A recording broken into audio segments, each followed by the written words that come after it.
You may begin. Thank you. Good morning, everyone. I'd like to call to order the Ways and Means Committee hearing, May 25th, 2022. Madam Clerk, please call the roll. Alderman Boyd. Alderman Vaccaro. Present. Alderwoman Howard. Present. Alderwoman Spencer. Present. Alderwoman Boyd. Alderman Oldenburg. Present. Alderwoman Middlebrook. Present. Alderwoman Evans. Chairwoman Davis. Present. Evans present. Thank you. Alderwoman Davis. I'm sorry, Chairwoman Davis. Present. 7 present. You have quorum. Thank you very much. I'd like to give us a reminder that our operating procedures for this process for Board Bill number 1 on minutes, we will approve the minutes from the previous week on Monday mornings. So we will move on to the next item on the agenda. And what I'd like to do is first, let's recognize our Budget Director, Paul Payne. Paul, is there anything that you need to share with us this morning? Good morning, Madam Chairwoman and members of the committee. No, I don't have anything that has arisen in the last day or so. All right, thank you very much. We have 2 departments before us today, both very critical to the city of St. Louis and our constituencies. First on the agenda will be the Affordable Housing Commission and the Director, April Ford Griffin. Good morning to you.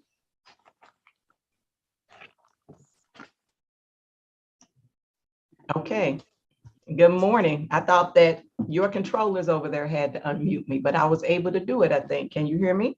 Absolutely. You are a panelist, so you can handle all of your stuff yourself. Oh my goodness, I can cut the mic on and off. Yes. Okay, good morning. Good morning. So what we're going to do is you will direct your presentation. If you have any of your staff that you'd like to introduce or have them participate in the presentation, feel free to do that. Once you're done, we'll go through committee and ask questions. So it's all for you right now. Go right ahead. Okay. I don't have any other staff joining me. It's just myself. As you all are aware, we have a small operation. Our office has consisted of 5 staff persons. Listening to some of your previous hearings, I know, and other meetings, you've heard many departments talk about vacancies. The city government has no exemption from what has been a crisis in the country as far as labor shortages. So it's no different for the city. So the pool has been slim on those that apply. We have, as I said, 5 staff persons. Right now, it's just me and 1 person. So I have 3 vacancies out of 5. So I have been keeping this operation going, performing 4 positions myself, because having a small staff, generally everybody has their own unique functions, and there is no shared duties other than something very general, such as answering the main line or getting the mail. So we generally are working at capacity. And so I have chosen not to try to add a lot of other duties onto the individual that's here and the one that was here more recently that decided to leave.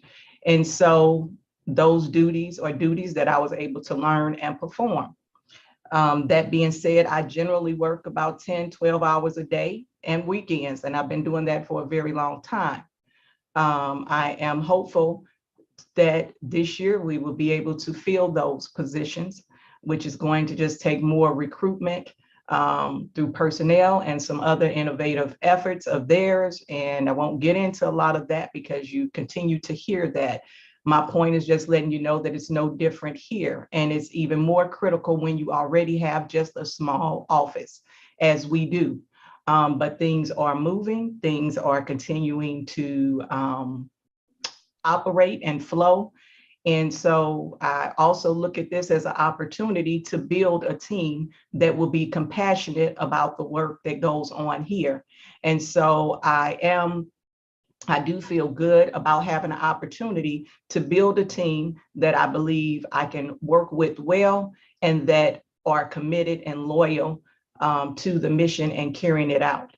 One of the biggest challenges, as I'm sure that question has continued to come up, well, why is it hard to find people or keep people? Most of the people that have separated, it has been because they found work all during the pandemic that was paying more. So as there's a labor shortage in private companies and industries, they increase their offerings and they do more recruitment. And so there have been opportunities that have opened up that weren't there previously.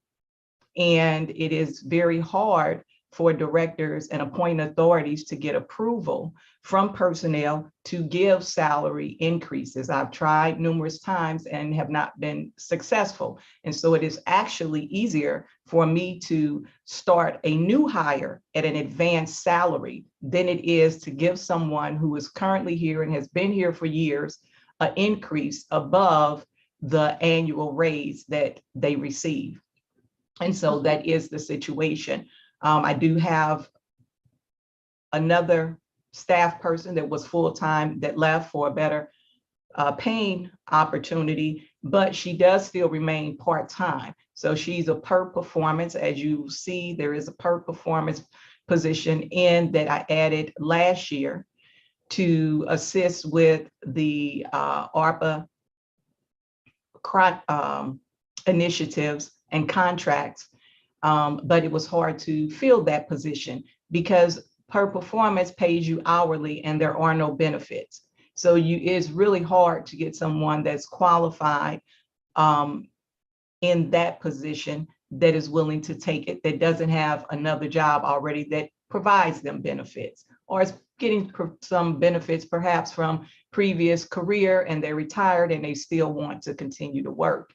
And so that individual is doing per performance and doing some part-time hours for me while we are working to replace her. And so our budget is generally pretty straightforward because it is a small operation. Majority of the funds outside of some basic supplies and your copier and your leases all goes into the housing subsidy pool, which is where we award the funds each year, generally in September, for housing and for housing services. What is different this year is that I added a position. You will see that some of our positions say that they are vacant. And so you can see that, which is another reason I wanted to point that out so that can be understood. And so there was the elimination of an account clerk. So even though that is listed, that's because that person was there earlier this year. But over time, those duties have really evolved into more of an accountant. And so we have an accountant in the budget, which is different, but that just takes the place of the account clerk. The added position is an accounting manager that will work on the accounts as well as contracts and reviewing and analyzing the budgets that are submitted in the contracts. And so there are personnel recs that have been submitted for the vacancies. I have received some lists over for the last, I'll say since last February, when I was trying to fill one position. I have received some lists from time to time, but just not had qualified individuals that would be a good fit to apply. And so that is one of the main differences in this budget for the FY '23, as well as out of not the trust fund, but out of a different fund. There is the ask of the fund number is 1170 is $2 million, and that's out of the ARPA funds for housing subsidy. And the reason there is, once again, as we talk about annually, and you hear a lot of the advocates who have been in more recent years calling into the ENA public hearing and to the HUD's hearings regarding the budget, asking for more money to be given to the Affordable Housing Trust Fund. We always receive more quality applications than we have the funds for. I will just give you the most recent example in our last funding round, where the awards were made in January of this year. We received a total of 79 applications. We just dealing with the housing development projects, there were 6 projects that received state tax credits, which are very competitive, very desired, and the city generally only gets a couple of projects awarded. Well, we had more this year, and that's a great thing, but the state always requests from the city before they make their decisions that we have skin in the game, and they want to know, is the city going to support the projects that they award? Because they have many other municipalities throughout the state asking for these same funds. Out of the 6 applications that we received here for the Light Tech projects, we were able to award 1 with trust fund dollars. So we received a total request on just housing development of $8.2 million. We were able to award out 1.3. But the 1.3, how we got to 1.3 was because of the equitable contribution that came from the Foundry development.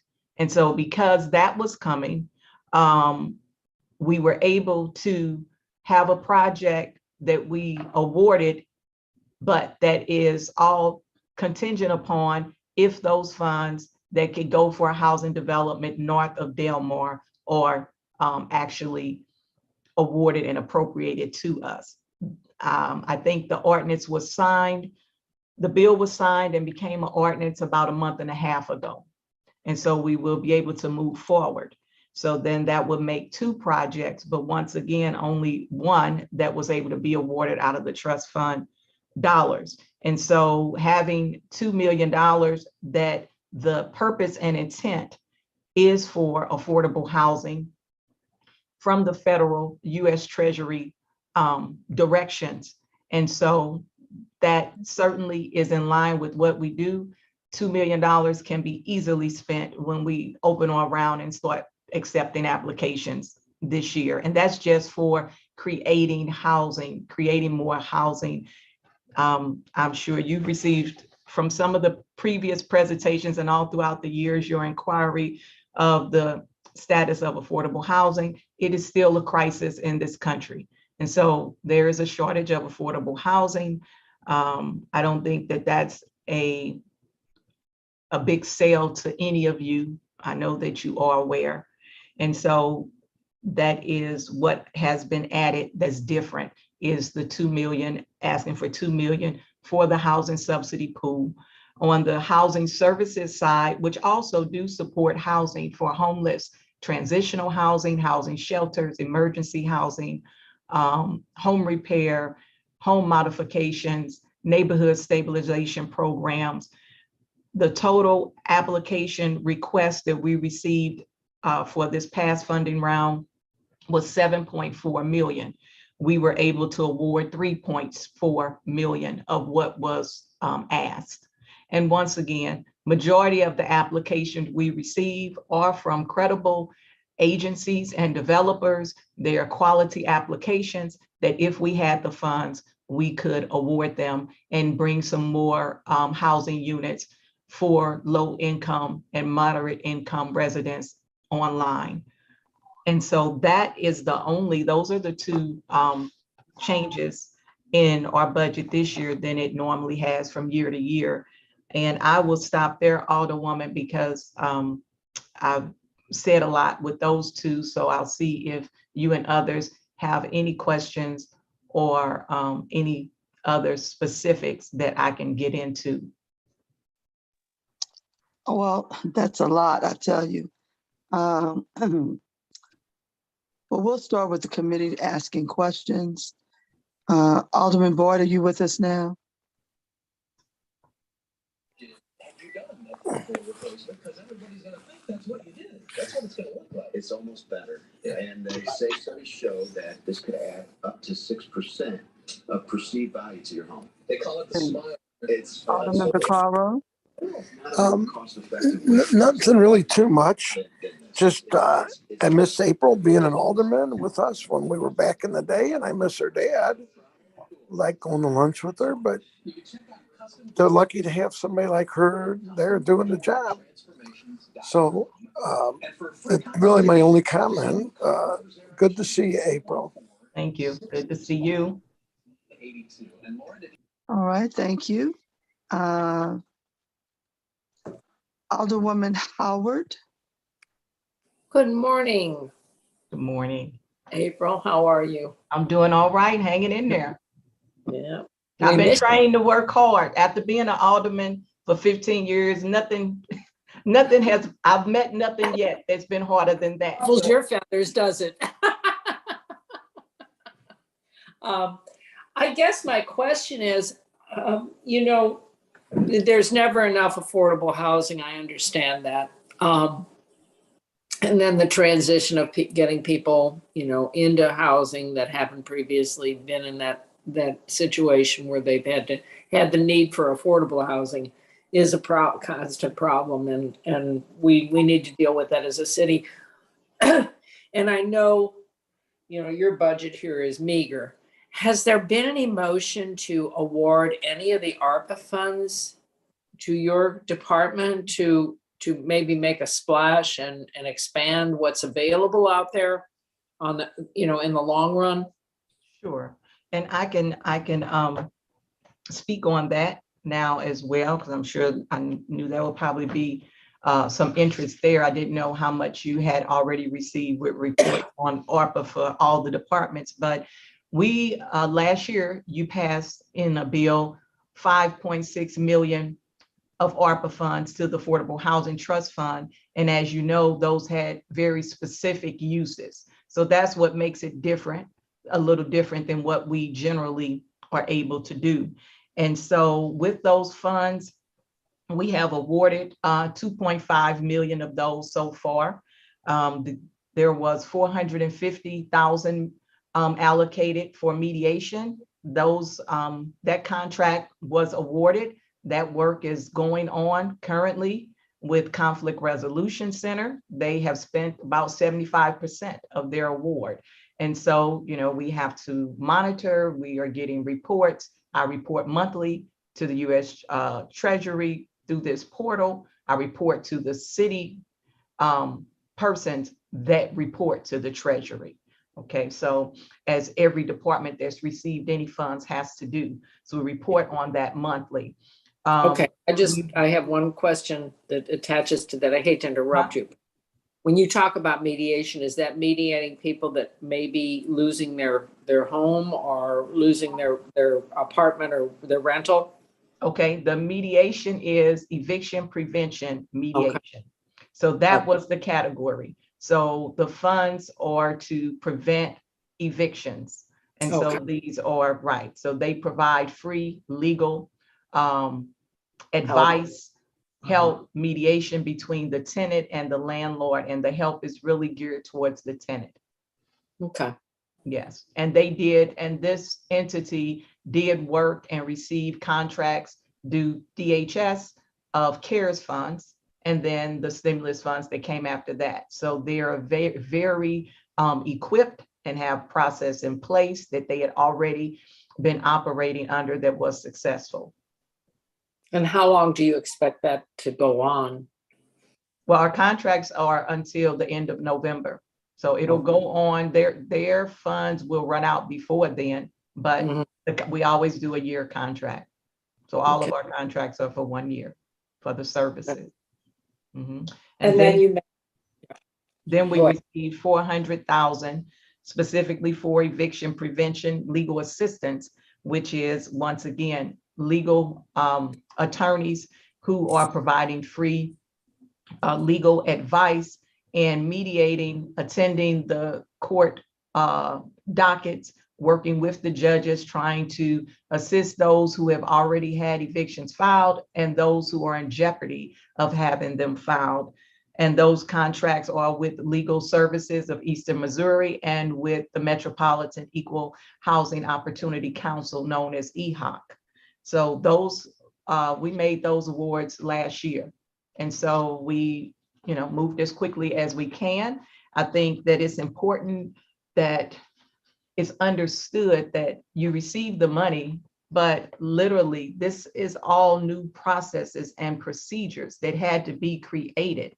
That first you have to read the guidelines. The final guidelines were not even out yet. So you have to wait, you have to consult with legal consultants, accountants, and put processes in place, and then create RFPs, and then wait 21 days, and then have a set of forms that you created. And this is for every department, but just speaking specifically for this uses and for ours.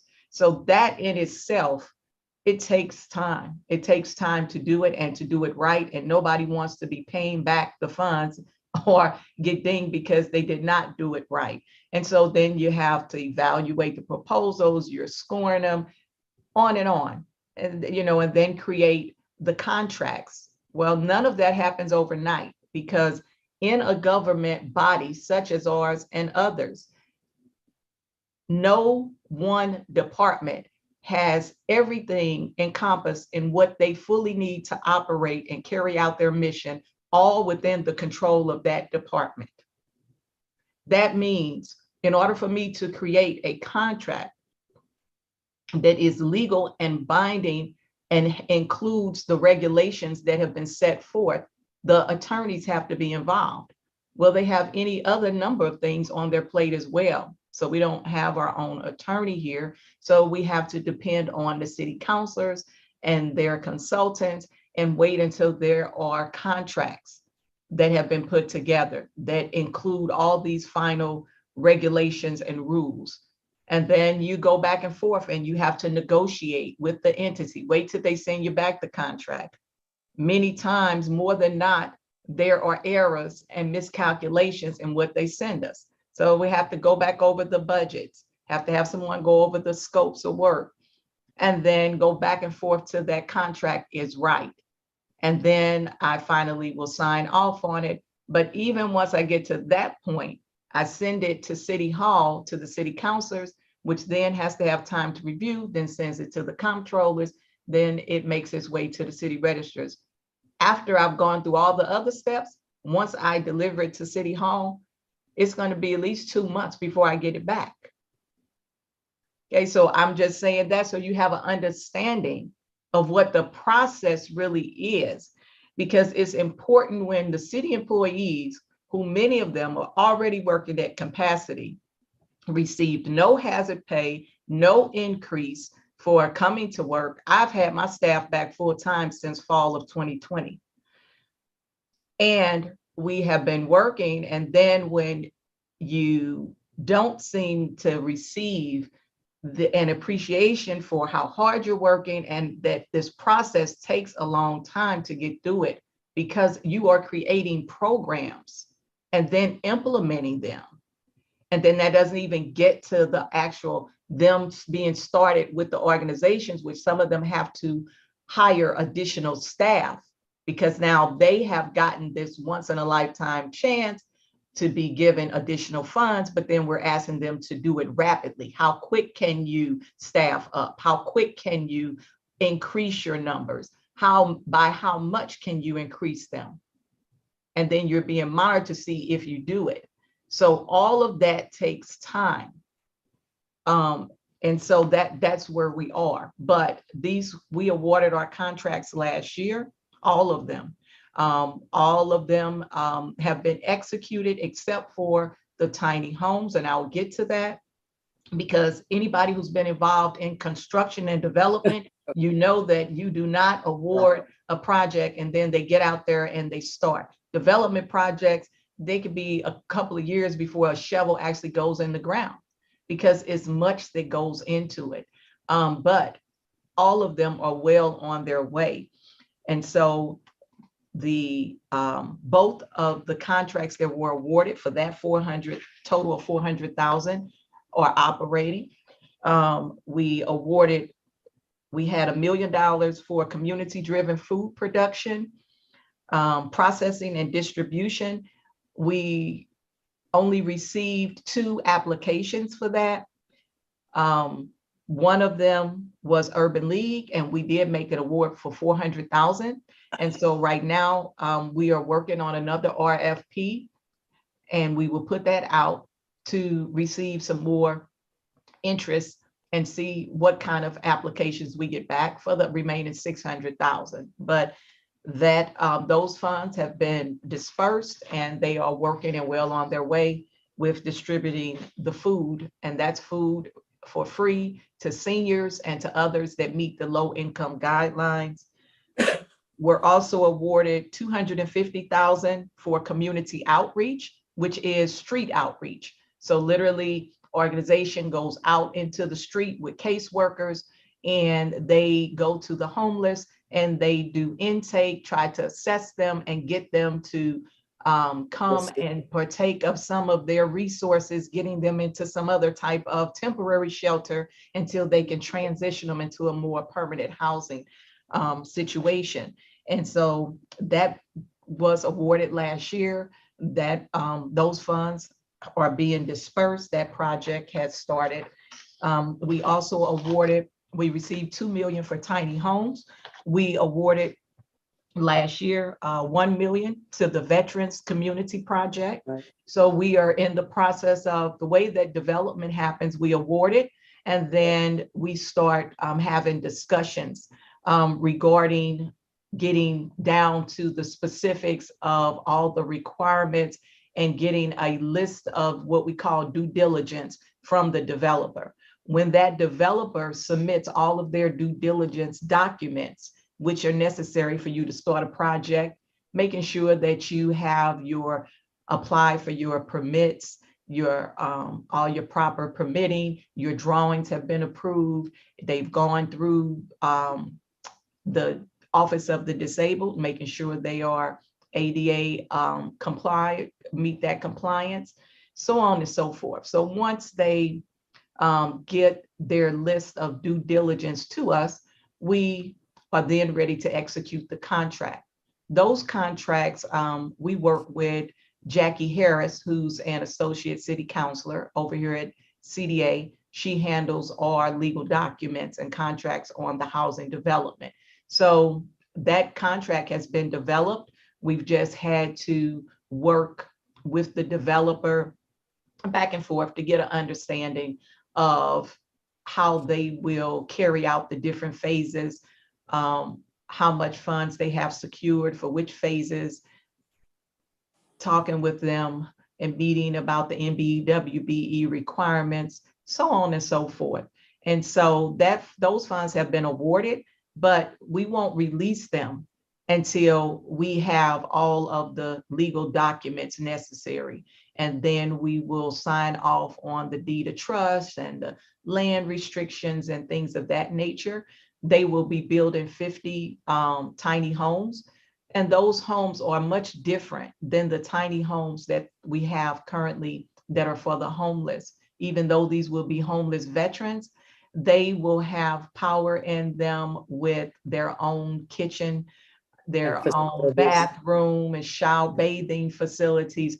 But then there will be also an outreach center and then a community center with wraparound services, case management. So these are meant to be transitional houses where they will transition them into a permanent home from here. And so it's a great project, great concept. They do need they're still fundraising on some of their later phases, their phase 2 and 3. but we are working through the project with them. And then generally what we do is put our funds at the title company, and the draws are made. Paperwork is sent to us, we review it, and the draws are made from the title company. The title company ensures that lien waivers are presented, so that we know everybody, the contractors and all, are made whole. And we'll handle it the same way with those funds. We had 2 million there. We've awarded 1 million, and we will be purchasing, the plans, we will be purchasing some more tiny homes that will be for the homeless. I attempted to do that last year. We originally, the city, I wasn't involved in, got them from Tough Shed at the site on Jefferson and Dr. Martin Luther King, many of you are familiar with. Tough Shed no longer will sell them if they know that you are going to have them for the purpose of being inhabited. They have some other lawsuits and issues in other states, and for whatever all the reasons, they will not sell them. But it took a while for them to give us that final, that's where they were. And so we have looked at some other options. We think we've come up with some. And so the plan is still to buy some more and to have a location. And so once again, people seem to be very much in favor of tiny homes until you want to put about 30 or 50 homes next to them or in their neighborhood or in their ward.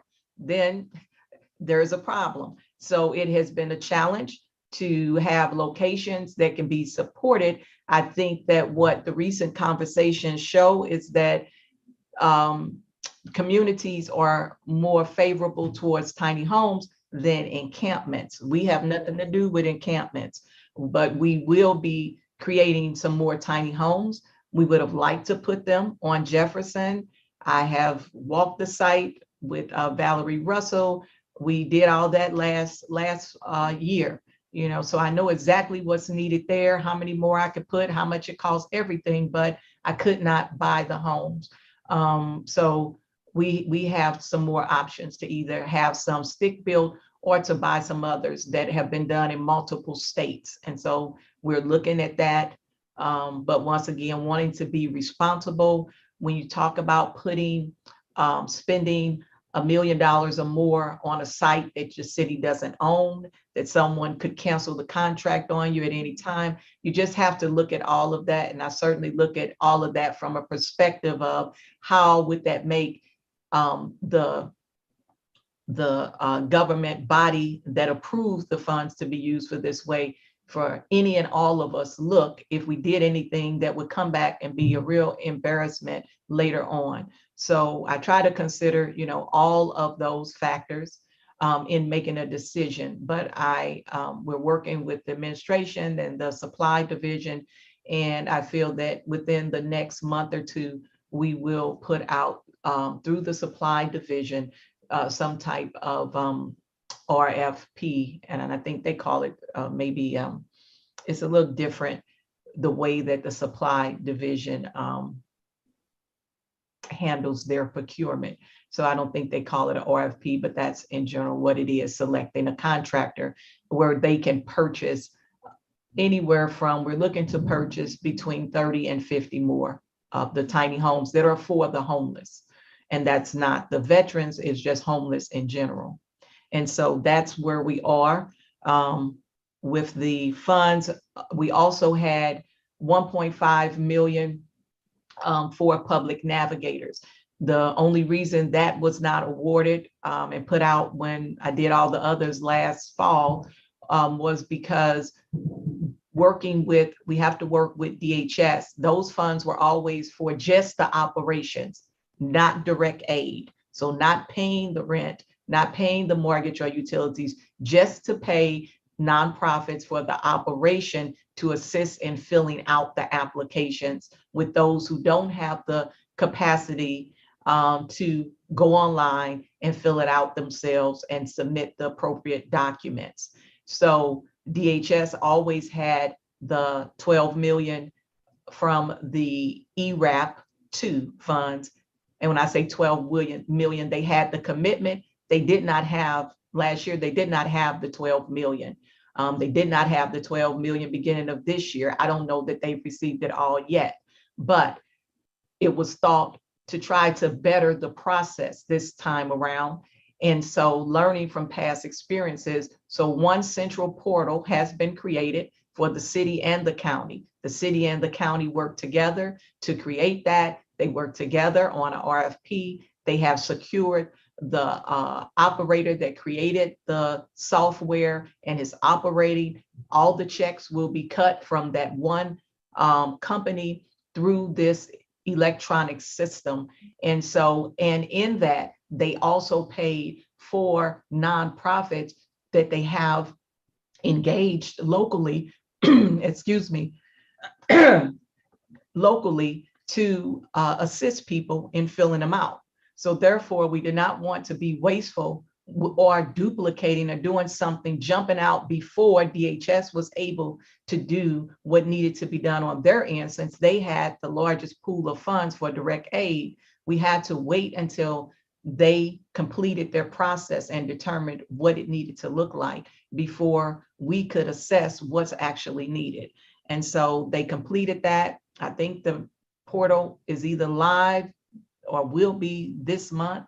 And so now we are looking at, and that's we at the Affordable Housing Trust Fund, what a RFP would look like going off of what's actually needed in the way of public benefit navigators. And so I'm confident that this over between now and over the summer, the other remaining funds will be awarded. Thank you. And may I add, you've done a whole lot of work with just 2 people. Yeah, and once again, the accountant, she was here up until end of January, and then she went part-time. And so, like I said, it now is the 2, and then her doing some part-time. But once again, sometimes you leave, you think you're leaving for something greater, but she found that they required much more than what they promised her. So even the part-time hours that she had committed, she hadn't been able to, do many of them.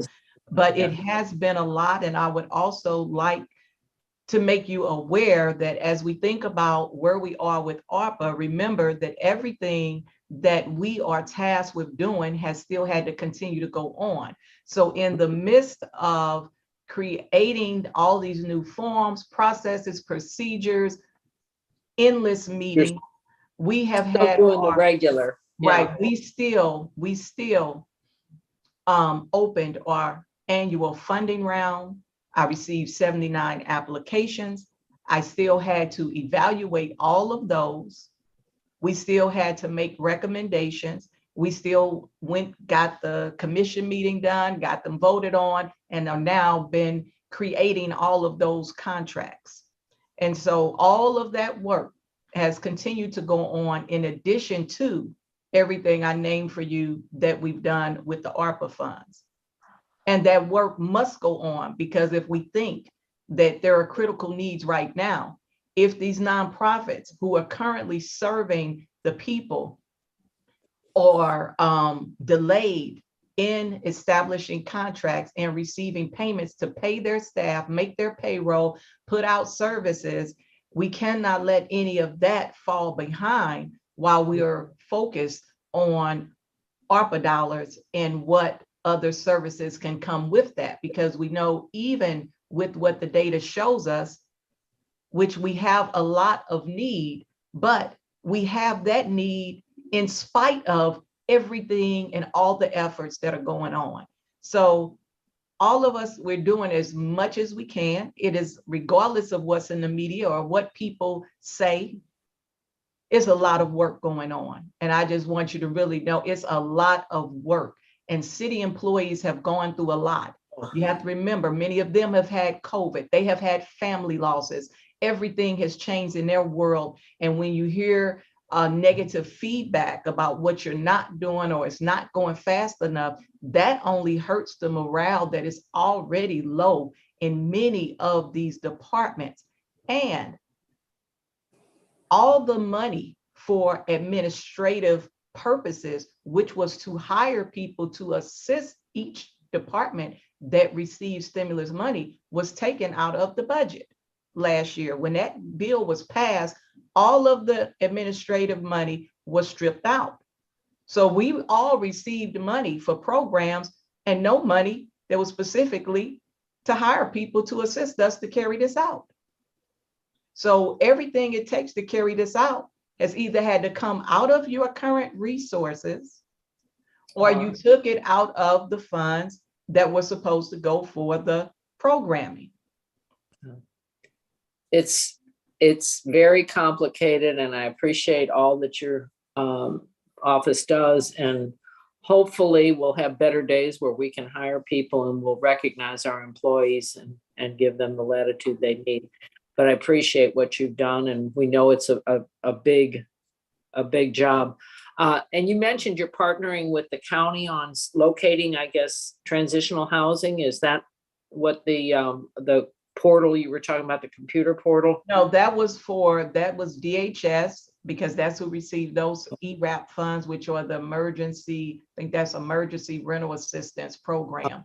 And so that's for getting the funds out to pay people's rent. Now, Okay. right, their deposits. At times, there was also money where you assist them with paying for them to move, because remember, you can't catch everybody before they get evicted.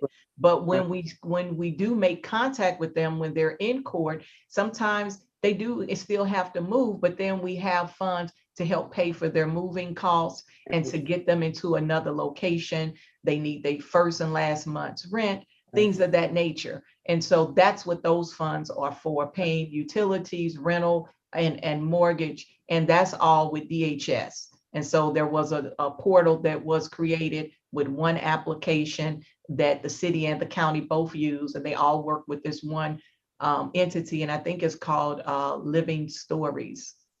Okay. Well, But thank I you have not been for the involved great directly. detail. For the great detail. Thank you so much. You're welcome. Okay. Alderwoman Spencer.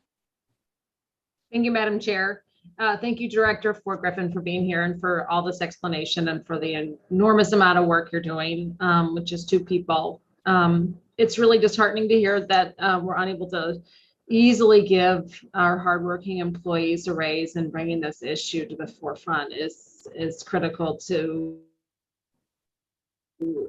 having a workforce we need to do the job the city needs to do. I really appreciate some of the clarification on the funds that have been awarded to the Affordable Housing Commission, but I have to apologize, I remain a little confused about it. I just want to make sure that you have the funds you need to do not only the work you need to do, but the work that the public expects you to be able to do. With the additional federal funds that was awarded to the Affordable Housing Commission last year, are any of those funds even for providing affordable housing to our residents?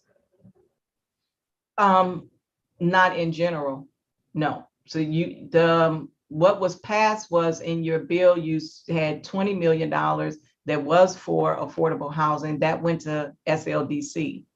So the only funds we received for housing was the $2 million specifically for tiny homes. So Okay. no, we didn't receive any funds to create more affordable housing. And then that $2 million is that subsidy housing assistance, that contractual agreement on the second page of the budget here that I'm seeing, Yes. the $2 million over there. And that is for tiny homes, and we don't have a location. No, that's not for tiny homes. That's in this budget that I'm asking for affordable housing. The $2 million is. The $2 million that's in this budget to come out of Fund 1170, which is the ARPA funds, is for affordable housing. Okay. It's not for tiny homes. I'm sorry for my misunderstanding. That's additional for the Affordable Housing Trust Fund itself. Correct. Okay, so then that would mean this fiscal year, how much funding would you have for affordable housing in total? Is that in addition to the 5 million we typically fund the affordable Yes, housing? that is in addition to our general fund or funds for this, in this budget, the total budget is 6.5 million. In housing subsidy is 5.7 million. So I put in this budget asking for 2 million of ARPA dollars for affordable housing. That's in addition to the 5.7 million. Okay, Because 5.7 million is not just for housing. That's why I gave the, when I talked earlier about the fact that we received $8.2 million request for specifically for housing in this past funding round. We were only able to award 1.3 million of 8.2 million that was needed. So $2 million for housing can easily be spent. yeah. So We- why were we only able to award 1.2 million when we? Because that's all the funds that we have. We had a total of $5 million to award. You also have, once again, when we think about the housing subsidy pool, our mission is not just about creating housing units. Our mission in the ordinance is for services as well. Hmm. And so we have more services that are awarded than housing development. How does that break out? The services that we offer amount to how much on an annual basis on a? There is no, we don't cap. There is no cap on how much can go to services and how much can go to housing. Okay. There is no cap. And I tell you why, because for one thing, you don't know what applications you'll receive. So when you place a cap, you've already limited yourself. Any project that receives LIHTC credits, which are needed for any substantial housing development, if it's going to be for people who cannot pay what it actually costs to build that development, it's going to need heavy subsidy. So without LIHTC credits, those projects simply don't happen. Whatever projects we have no way of knowing who the state will award until that happens, which is generally in December, which is why we always make our decisions in January, intentionally after MHDC has made their decision. But whoever MHDC, and when MHDC makes awards, those projects have been well vetted. So we know that those are quality projects. And most of them have applied to us and CDA. Sometimes they only apply to CDA or they only apply to us, but most of the time they will apply to both because they need both and they know that we don't have $1 million to give just to one development or 2 million to give to one development. So they may come to us for a piece of it and to CDA for a piece of what they need. But those projects need to be supported. So the other thing is you have to remember that the ordinance established that 40% of our funds are to serve people who are 20% and below. That's the homeless. And most of the housing for homeless comes through emergency shelters and through transitional shelters. So it is not that no housing is provided. When I say housing developments, we're talking about construction, whether it's rehab or whether it's new construction. The funds that go for services, much of them go to shelters because that is our mission. So our major mission is not only to build new housing, because homeless people do not have the means to purchase a home. They also do not have the means oftentimes to pay a rent, even with it being a low rent, because they also need other support services within the units where they live, which means you're talking about a permanent supportive housing unit. Once again, all of these cost millions of dollars. We do not receive enough funding to support more than 1 or 2 projects a year. So that is why the ask is for funds that are specifically for affordable housing, because we still have a mission that requires almost half of our funds to serve the homeless. So with this additional 2 million, so the 1.5 million that we awarded in January of this year, compared to the $8 million in asks, was from last year's affordable housing budget. Is that right? And then this, Yes. additional Oh, she's froze. 2 million will go.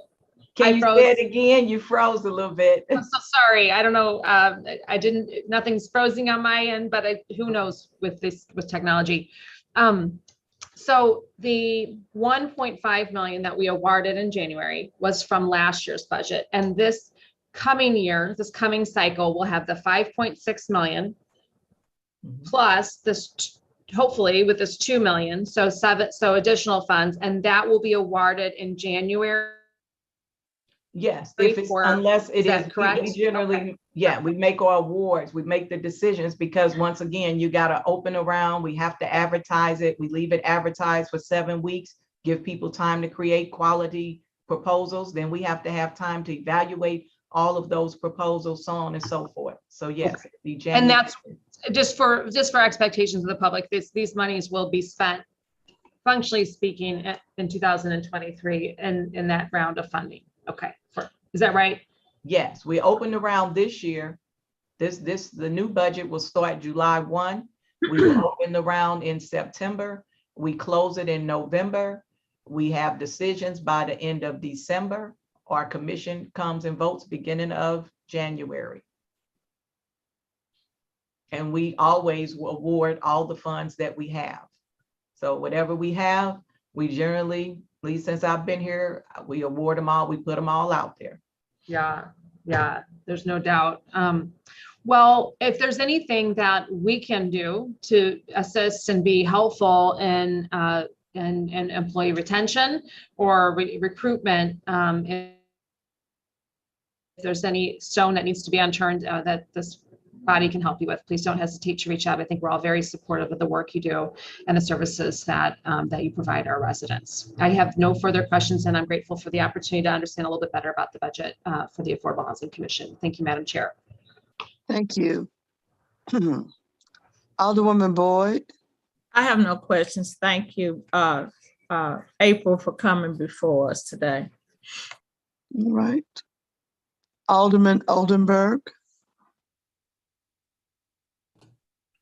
Yes, thank you, Madam Chair. Thank you, Director Ford Griffin, this morning.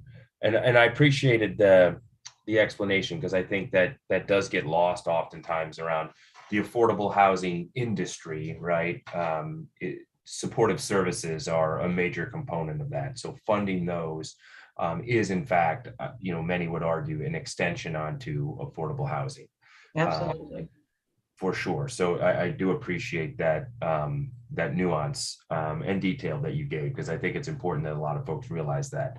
But I also appreciate that the mention that the $2 million that is in front of us, in addition to this budget, it sounds like, I want to make sure I heard it correctly, but specifically you want to earmark for housing, right? Yeah. Specifically is to go to the subsidy housing line item in the budget. Correct. So after the state selects its projects and awards its 9% projects to LIHTC developers, that 2 million will be part of those selected projects capital stack. That's correct. And that's ARPA dollars. So I do want to just drill down a little bit to make sure, how does that come into the financing? Will that be a grant that's just given to the developer for either construction or equipment purchase? What's the specific mechanism that gets it to the project's budget? Well, for us, since this is what we do, that's easy. We already do this. So we have a mechanism. It's no different, even though it's ARPA, it's no different, because there's no, it's nothing for us that makes it different and having to function outside of our requirements, because our mission, we already require income restrictions. We already include in our deeds and in our loan agreements restrictions to say that for the life of the project, it must remain and serve people. No, who I understand want- that. I'm Right. actually, so right now, so ARPA dollars aside, typically, if you're giving dollars for housing, how does that enter the construction budget? Is it a grant or is it a loan that? It is both. So we do both. You could do either or. Okay. All of our funds are loans, except for if we determine that some of it is going to be a grant.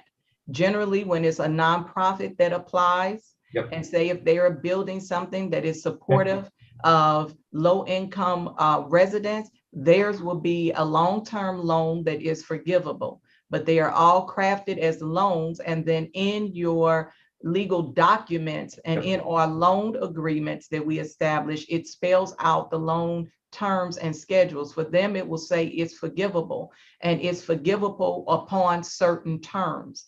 The funds are put at the title company. You draw them like you would draw for any other part of your construction. You submit all your invoicing and billing to us to prove that the work has been done, and here's your contractors. You submit your list of your minority participation, any contractors you secured, so on and so forth to us. You work with the entity that's over at SLDC that does the MBEWB compliance on that part, but you still submit those. You submit your permits. You submit all of your documents on that construction to us, and the draws are paid out by the title company. We Sure. Yeah, you're part of. I get that. So it's part of the Right. closing process, whether it's a grant or a forgivable loan. Whether it's a grant or a upon certain loan. thresholds and obligations that need to be met within. I certainly appreciate that. Right. My line of questioning here is going to specifically because we're using ARPA dollars in this next coming round, that we don't trip up any compliance associated with that, because I don't think you can invest ARPA dollars in the way of a debt instrument, right? That it's revolving, that there's a chance that it could be repaid. And I don't know that for sure, but I was going to get to that. Oh, okay, great. Ready Sorry. to say is that you ARPA in your regulations, yes, your ARPA dollars can be a loan or it can be forgivable. Okay. It can be given as a lump sum or it can be made reimbursable. Okay. So we have already used ARPA dollars for tiny homes, the construction of tiny homes. And so where that money was lent, and there is an expectation that it could be repaid. So as I said, we established the terms. The ARPA dollars, they don't tell you how to establish your terms. On the veterans project, that is forgivable. We will not have them paying that back. Right. But it is not forgivable until the completion, and they have the occupancy permit, which shows and proves to us that they have honored what they said that they were going to accomplish. Understood. And so it is a loan, but it is written in detail in the legal documents how that loan will be forgiven. And the Treasury does allow that. It can be loans or it can be forgivable. ARPA dollars. That's great. I didn't realize that guidance. ARPA dollars can be loans or they can be forgivable. I didn't realize that guidance was out there, so I appreciate that. Then that clears up a lot for me to of where my line of questioning was. So I appreciate it. I have no further questions. And I'll tell you one thing that may be of interest to you that has been the easiest thing I've found, and we do send it with the executed contracts. They have it's called a compliance and reporting guidelines, where the first page is blue, and the final one, they have the I think a 2.0 out as of February 28th, 2020. That's where you will see the guidance and compliance. And so, yes, it can be loans, it can be forgivable. It can be given all up front in advance. With our services, we are given with the service ARPA contracts, I gave 50% advance lump sum. And then when they spend 75% of that first 50%, and they have sent me all their supporting documents and receipts and client lists, and then I process the second 50%, the second half, 50% half, and issue that. And then they report monthly and send in the other documents. On the construction, we will put all the money at the title company after we have executed legal documents. Those construction dollars will be, and we generally go into the hard costs, but we can do hard or soft. We can do pre-development. We can do any of that, and whatever it takes to get it done. They don't limit you there, but those will be forgiven after your project has been completed, Yep. That's great. or else you will pay the funds There's back. often a bridge requirement then associated with that. Okay. Thank you so much. Appreciate that. Okay. Alderwoman Middlebrook. Thank you, Madam Chair. I have no questions. Okay. Alderwoman Evans.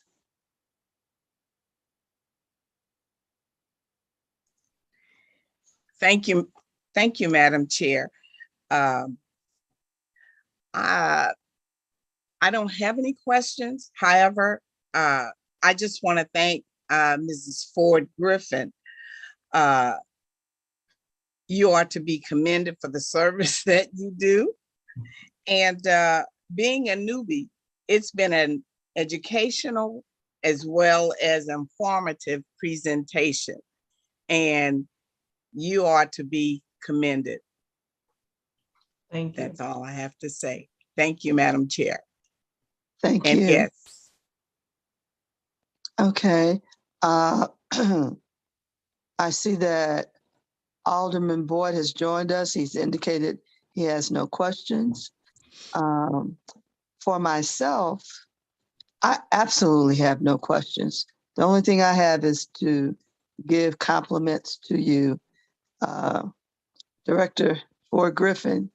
You made a monumental statement when you said, after being an alderperson for 15 years, you were ready for the task because you came from hard work. So I appreciated that because, as you know, by listening and viewing some of the comments about the position of an alderperson, it is identified as a lazy, corrupt individual who does nothing at all. Oh, stop it. And you and I know different. So that's why you can handle this department and all the work, even though you don't even have half of the staff that you should have. And honestly speaking, the 5 is not enough based on all the additional work that's required to bring our city into compliance of really serving our constituency. Because once this pandemic is somewhat leveled, we will still have the outcomes from it for a number of years that we'll be dealing with. So I applaud you. I am committing to you. And you know me, when I get something in my head, I'm going to find you some staff people. We got to find you at least 2. I mean, this is just ridiculous. And I don't even understand a human resource department that cannot understand how to reclassify a job position to give it more money. That's a very simple thing that can be done. So hopefully we can find a way to interject and help you with that as well. Yeah, and I would say if, I just bring up the point that I know you hear it across the board. So, it's not anything that's self-serving. It is just, it's an issue that's across the board. And I know that I'm being told, I haven't directly been involved, but that's being worked on.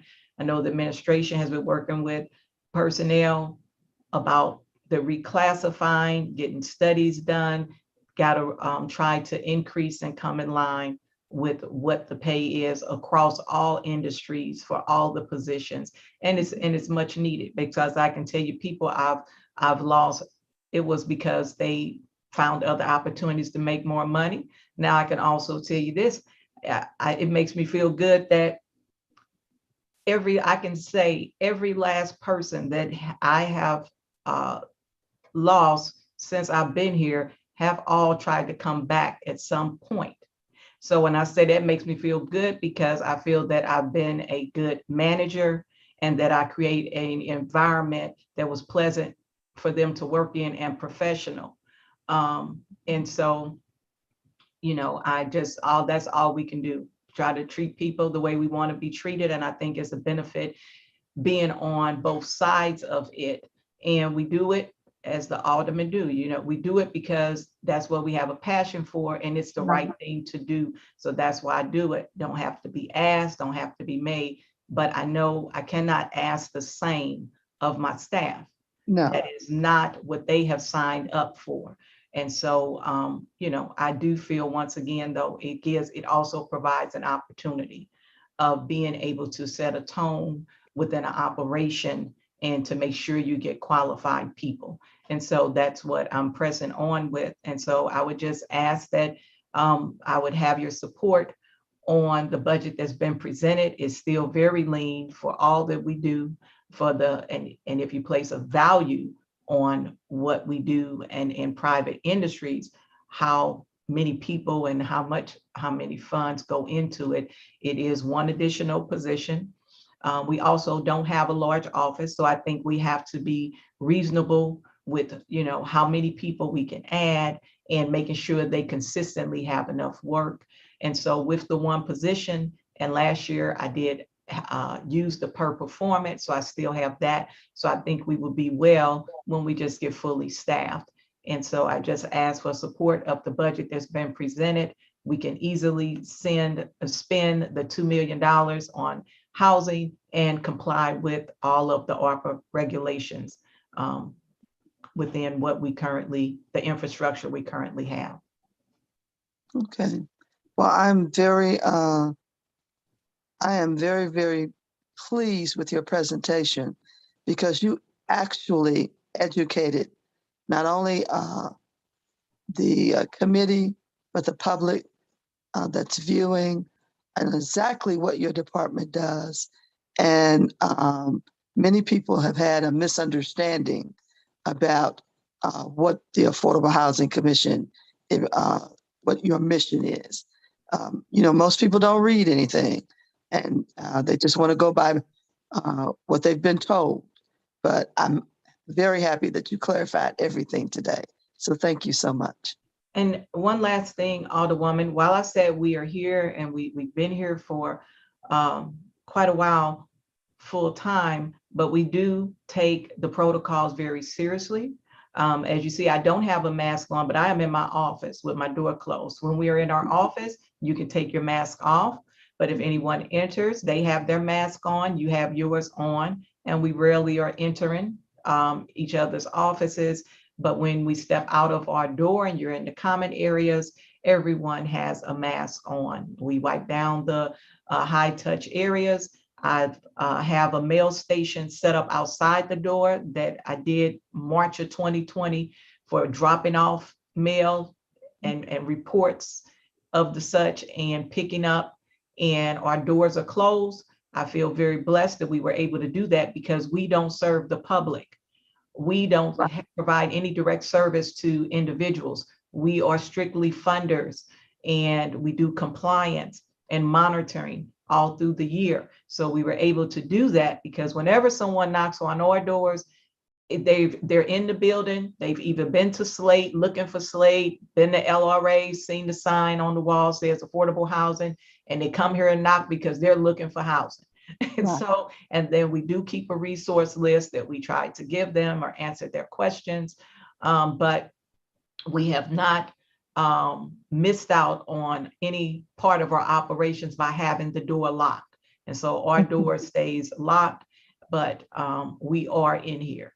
But we do follow the protocols, and we are still wearing masks and social distancing and doing meetings by video. We don't have any in-person meetings since probably you can, but it's social distance, but we rarely have the need because I got us approved for DocuSign. The city councilors approved that in 2020. So we do electronic signature on the contracts now, instead of having developers and agencies come here where they used to come in person, sign, we notarize it. Well, now they for the last 2 years, we do the DocuSign, I send you the contracts. You sign it that way, I sign it that way, and then we notarize it and we proceed. And the city council's office has allowed that. And so we also have the new accounting system that was established through supply and the comptroller's office and IT, which is a story all in itself. So I ain't gonna get there. The point No, is, we we all have understand also- that one. yeah, so in the midst of all this, I've also had to be trained on that new system. And so we work through that daily. But that has eliminated some of the in-person signing as well. And so that was my point on bringing that up. And so we rarely have a need to even meet in person. Our commission, I've continued to have them meet through Zoom meetings where they used to come in person. And so we do take all the protocols seriously. I take it seriously, trying to protect people as best as we can while they're here. You know, people leave, they go on with life, they're out doing whatever they choose to do. But I in here, understand.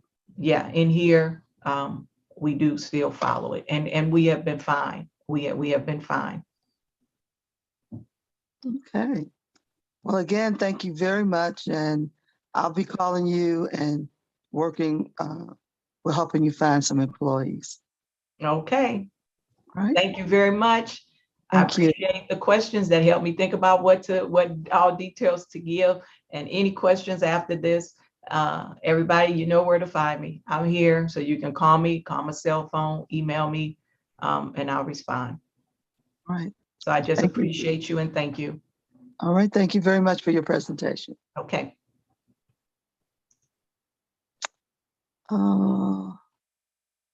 Where am I at here? Okay. So, Madam Clerk, for parks, what time were they supposed to present?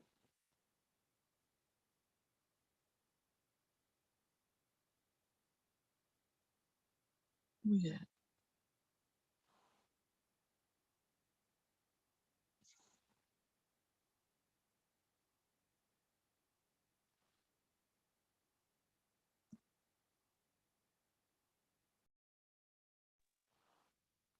Madam Clerk?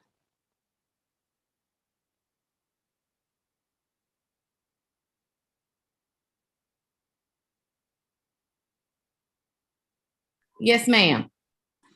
What time is the Parks Department scheduled to present? Give me just a second. Sure.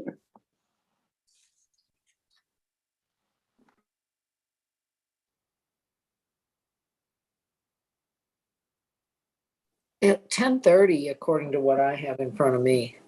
Okay. So we still have a few minutes. And what I'd like to do is, I got people knocking on my door and everything else out here.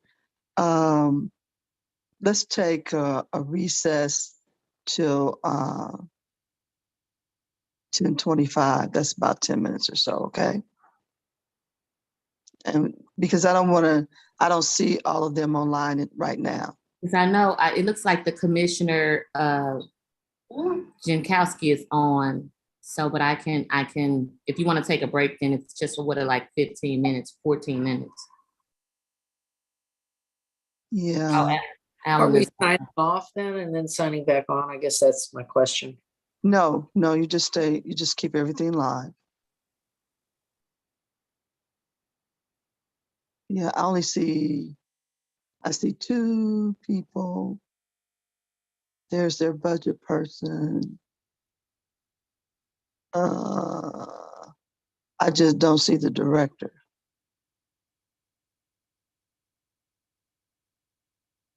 Yeah, I think he planned on getting on at 10:30.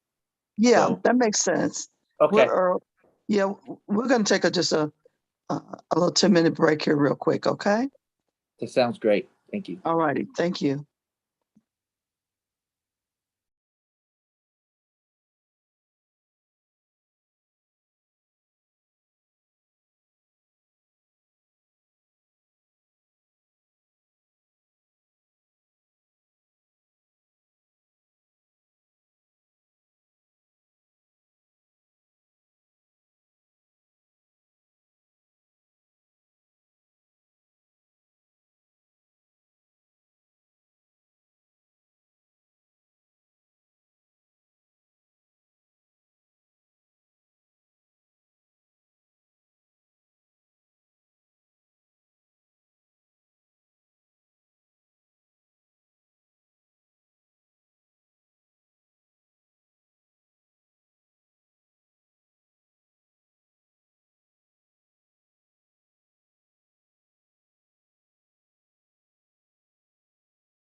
So I guess we can resume now. Yes, you can go ahead, Alderwoman Davis. All right, thank you. What did I do here?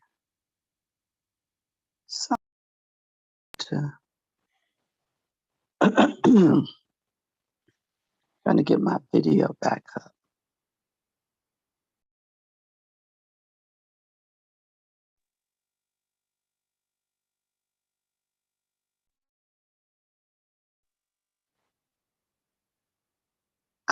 I think I'm going to have to leave and come back in.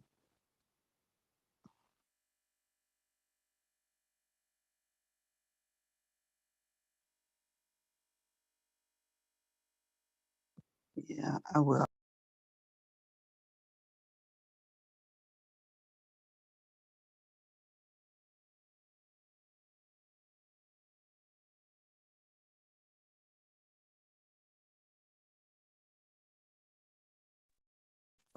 That's better. Okay, so we'd like to resume our meeting now. Our next presenter is our Parks, Recreation, and Forestry Division. And we will have our director, Gary Hayes, will lead the presentation. Are you ready, Gary? Yes, it's Greg, but I respect that. You know what? I've been called Gary before, no problem. That was in my mind, and there is, you have oh, I don't know why I did that, but I even wrote it down that way after reading it. So I'm sorry, Greg, and you know I know better. No apology needed, and I'm not Okay. offended in the least. Thank you, Alderwoman Davis. Yes, Okay. Chairwoman, if I may, I know we've done this different ways in the past. With your permission and the committee members' permission, given the large department that we have, I'd like to go parks, start parks, stop parks, rec, then forestry, then of course the smaller ones, directors, Brightside and Soulard. If we could do that instead of a really verbose summary where folks probably are going to forget things, and myself included, I think it'd be better to start at divisions. Is that okay? Absolutely. However you'd like to present. Thank you. So let's start with parks. My first comment about our department, ballpark, we're typically about right around a $20 million department in terms of our budget. Of course, we have various other budgets that accompany our 1010. So let's start with parks. We all know what this division is all about. I don't need to tell the committee members that. So our FY23 budget at the moment is just over 10 million, about 10.1. Our 5112, I'm just going to hit the highlights. Our 5112 is at about $575,000. That's to pay for seasonal help, essentially from April through September. If we're fortunate enough, sometimes those funds and employees drift a little bit into October, and they're the ones that cut basically almost 3,200 acres of park land across 110 parks. Of course, they empty the trash, they deliver equipment, et cetera, et cetera. So those are a couple highlights. Parks overtime is at 44,000. It's typically static, as you know. We try to keep costs down and be fiscally responsible. And so that you'll see that is that figure. And Kim Hagley, I'll introduce each section head as we go, but Kim Hagley is on the call. She is our Commissioner of Parks, is here for answering questions as well. One of the things you may notice is 5659 is an account in 1010. In the previous fiscal year, we had 150,000 in there. Due to staffing issues, we requested another 250,000 to be able to cut grass if in fact we're having staffing issues. And that would be where we are now at 400,000. So when you see that increase, that's for contractual mowing. The only other highlight I will allude to as I wrap up, Parks has over the years, and we can highlight some specificity, but Parks has had medians added to our maintenance plate, which is challenging. And when we have new projects, we're very supportive of development projects in the city. But the flip side is we need staff to do that and to maintain these medians. We don't want a new project going in and folks driving by it and say, what's going on with that median? So we did request, we're very lean in the greenhouse, very lean, but we did request 4 gardener positions, which would be new positions in this budget. So when you see 4 gardeners going up from 1 to 5, that is the rationale. We have those responsibilities for medians. That is essentially my summary. We have no complaints of best word I can use about this budget. We're doing the best we can here, and we're pleased with it, I should say. So we're welcoming any questions or comments. And Kim, you can correct me on anything if I misspoke. So that's my summary, and I'll mute myself. All right. Kim, did you have anything you'd like to add? No, ma'am. Okay, thank you. We have a number of departments, like you said, and I'm going to go through very quickly with the Parks presentation with the committee to see if we have any questions. Alderman Boyd. Thank you, Madam Chair. Just one question. I don't have my budget book in front of me. Is there any funding allocated for renovations of any of the recreation centers? Oh, I'm sorry. That's a recreation question. Yes. Right. I'm sorry. I'll save that. That was the only question I had. Thank you, All Kim. right. All right, we'll give. Alderman Boyd, that's actually an excellent question. And I'm not trying to punt from Evelyn to Kim, so to speak, but Kim and Evelyn and I, the 3 of us, work very closely, and Kim can probably allude to that in terms of rec center improvements we're pursuing just as easily as Evelyn. So Kim, if you'd like to just touch upon some of the concerns we have with rec centers and what we're trying to do with funding elsewhere outside of this budget.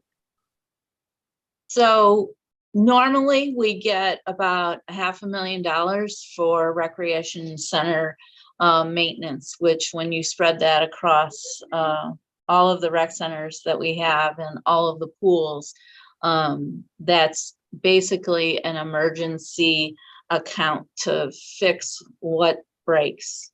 No real general improvements. I will let Evelyn speak and Joaquina to, they were able to put in some money. We've redone the locker rooms at Marquette. We've redone the gym there, done some painting. We did 12th and Park about a year ago. So we are starting to see, with the help of some recreation funds, some improvements there. We did get in board bill, what is that, 184, Greg? Correct, 184. Yeah, so we got 2.9 million, I think, for roofs. So all of the recreation center roofs will be replaced or looked at closely. We got $1 million for pools, which isn't a whole lot, but it will help us out. All of those pools are original to the building, so they were built in the 50s and the 60s. So we did redo fairgrounds 2 years ago. So that one is in good shape, but on that one alone, we spent over $500,000. So that's what we're looking at as far as all of the pools going forward. And then we received like another, I think it was 1.9 million for boiler work. This isn't the pretty stuff in board bill 184, but it's stuff that definitely has to be done in order to keep the rec centers open. So the items that Evelyn and her staff are doing, they're allowed to use program money if it supports a program like redoing the gym floor, supports the basketball program, that type of stuff. So they've made great strides in getting some of the interior stuff that people are using every day. Thank you.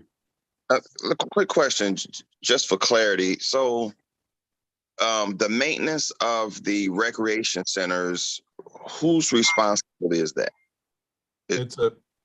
Thank you, Alderman. It's kind of a dual responsibility. And what I mean by dual, well, we all know what dual means, but Kim's staff, her limited trade staff, they do work in our 7 rec centers.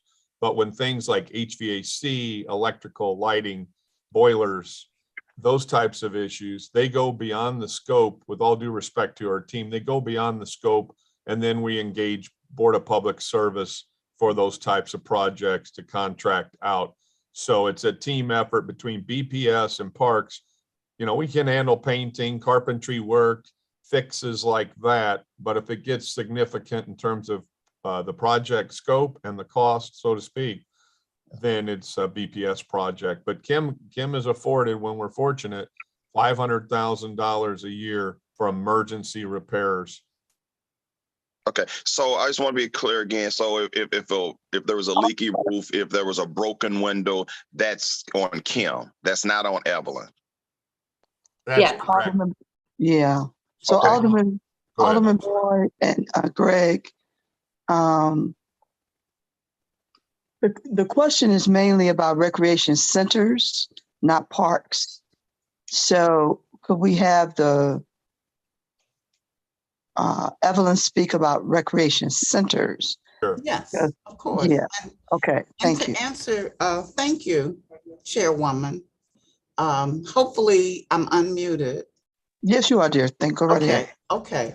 To answer Alderman Boyd's question, if there's a leaky roof or a broken window, it's my job to notice it as quickly as possible, get the word to Kim Hagley, who then sends a person out to determine if it's something she can address internally, or if she needs to coordinate quickly with Board of Public Service, who then will look and see if there's an existing contract to which the money could be added for them to come and make that repair.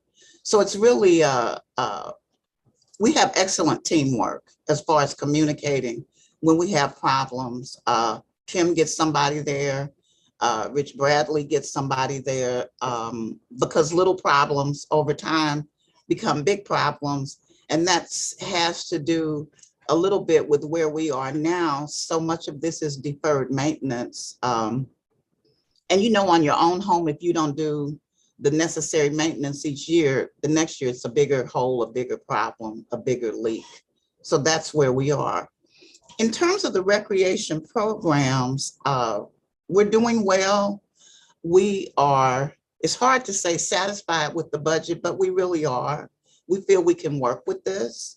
A good 95% of what we do through staff, but we probably have 5% volunteers. Alderman Boyd, your daughter volunteered many years with us, as did your wife. So we have volunteers who fill in. We are back to full steam ahead with some limitations.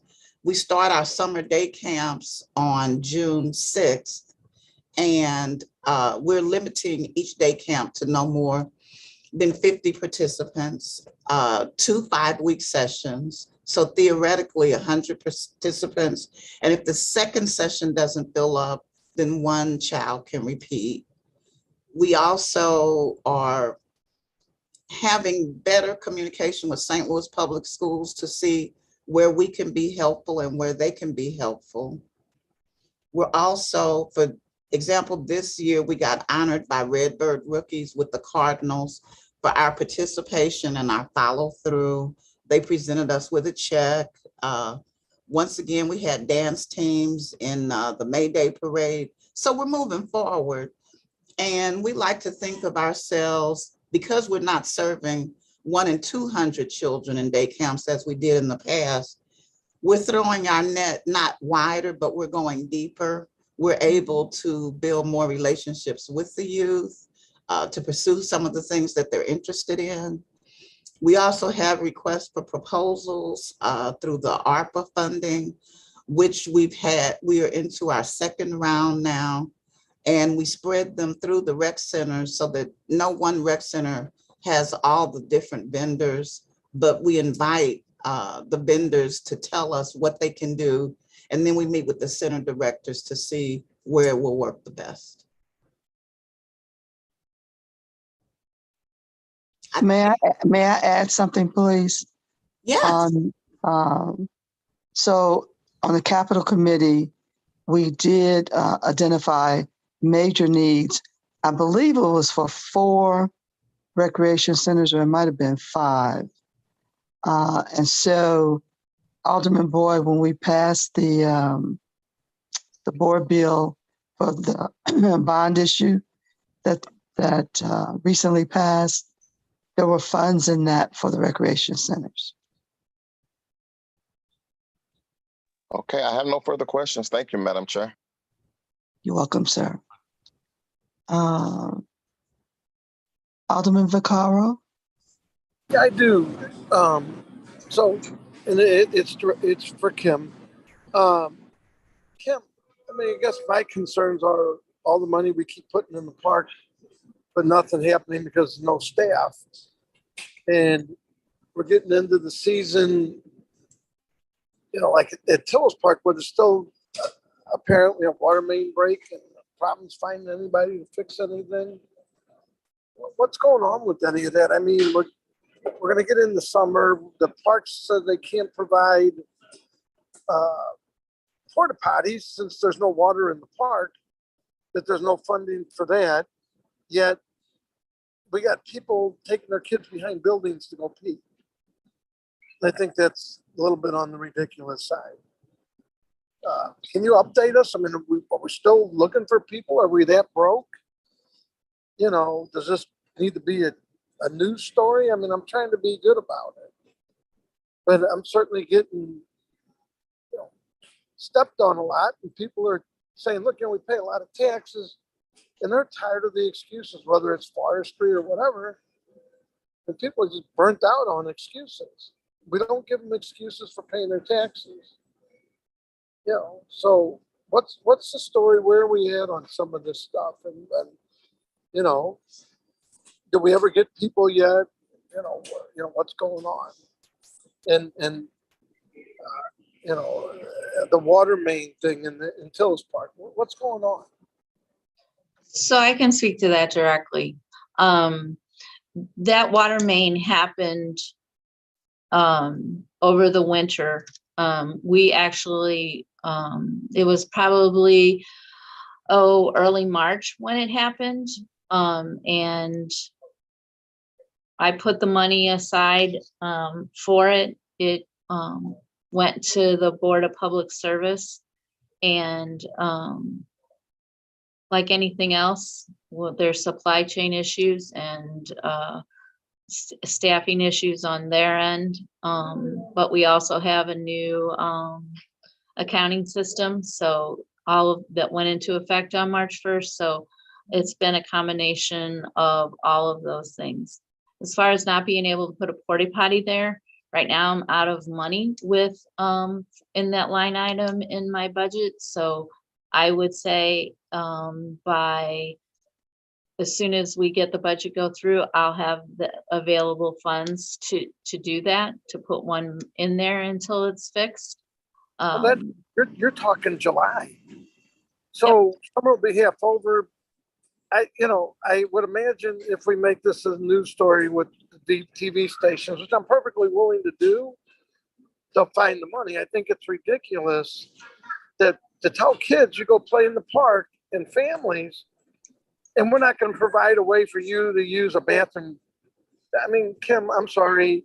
And I love you. You do the best you can. But I'm going to tell you right now, if something's not done, it'll be a news story, and I mean very shortly, because I honestly believe it's ridiculous that these nice weekends that, we can't find somebody to fix the water main, which I can call and get that done in my house in a week. And, the whole nonsense through the city, maybe it does need to be more public of how ridiculous this is. And then to say, you know what, it's okay, we're gonna have your kids pee in behind buildings. This is ridiculous. I mean, it is absolutely ridiculous. And Greg, if you can't find the money, I'm telling you what, if there's not porta potties in there, this will be a news story. And that's not a threat, it's a promise. I will talk to Elliot. I'm on there a lot. He's a good friend. We will be over there next week with cameras. I'd like to know the answer. And I hate to be that mean, but I'm beyond that. It's just ridiculous.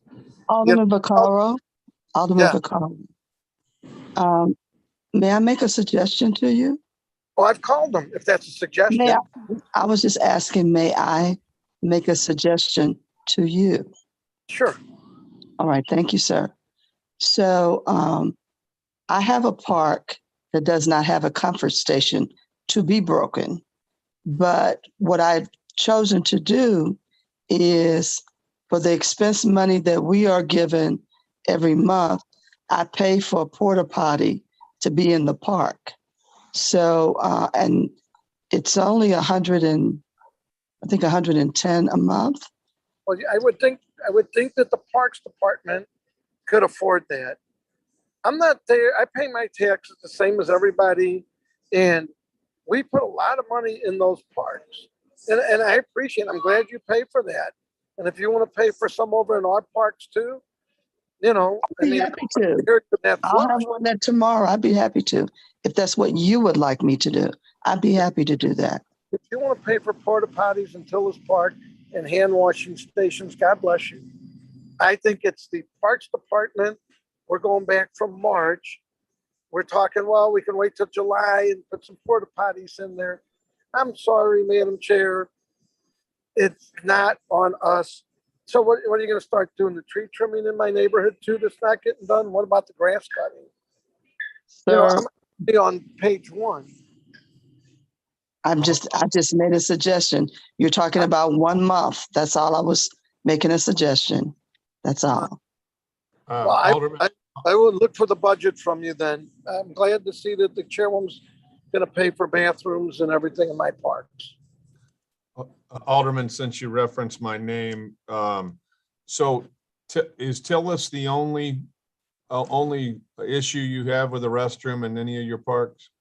Oh, we got over $600,000+ waiting to get stuff done over in Lindenwood. No, that's not my question. Right now, the one that does not have a bathroom, is Tillis. Right. Okay, my question is, do you have any other parks with this same issue? No, it's got a water main break there, which apparently. I realize that. So, okay. So I'll circle back with Kim. I contend we're very responsive to you, but this is certainly a concern that we can respect. I would.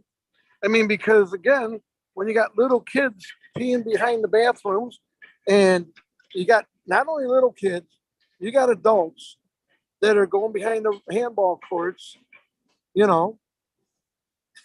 Alderman, I believe me, I understand. But I guess my issue with it is like I explained, I don't have the money, and I know this doesn't help you, but I have 110 parks, and yours is not the only bathroom that's closed, and yours is not the only park that, like Alderman Davis said, that doesn't have a bathroom at all. I'm not making excuses, but I'm just saying that I have that across the city. So to do it. Kim, I like I said, I appreciate all you do, but if I don't get them in there, and if the chairwoman wants to pay for bathrooms, then God bless her, she can. I think that's ridiculous. I think the taxpayers pay for this.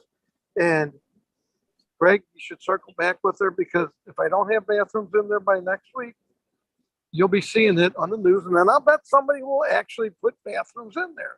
Sad.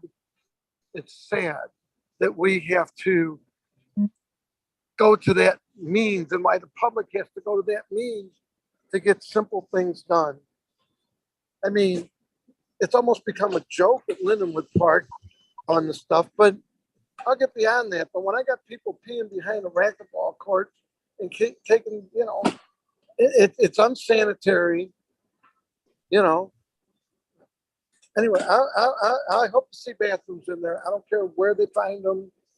I hope to see bathrooms in that park. And if the chairwoman wants to pay for them, God bless her. But if there's not bathrooms in there, then expect to see it as a news story. We'll go from there.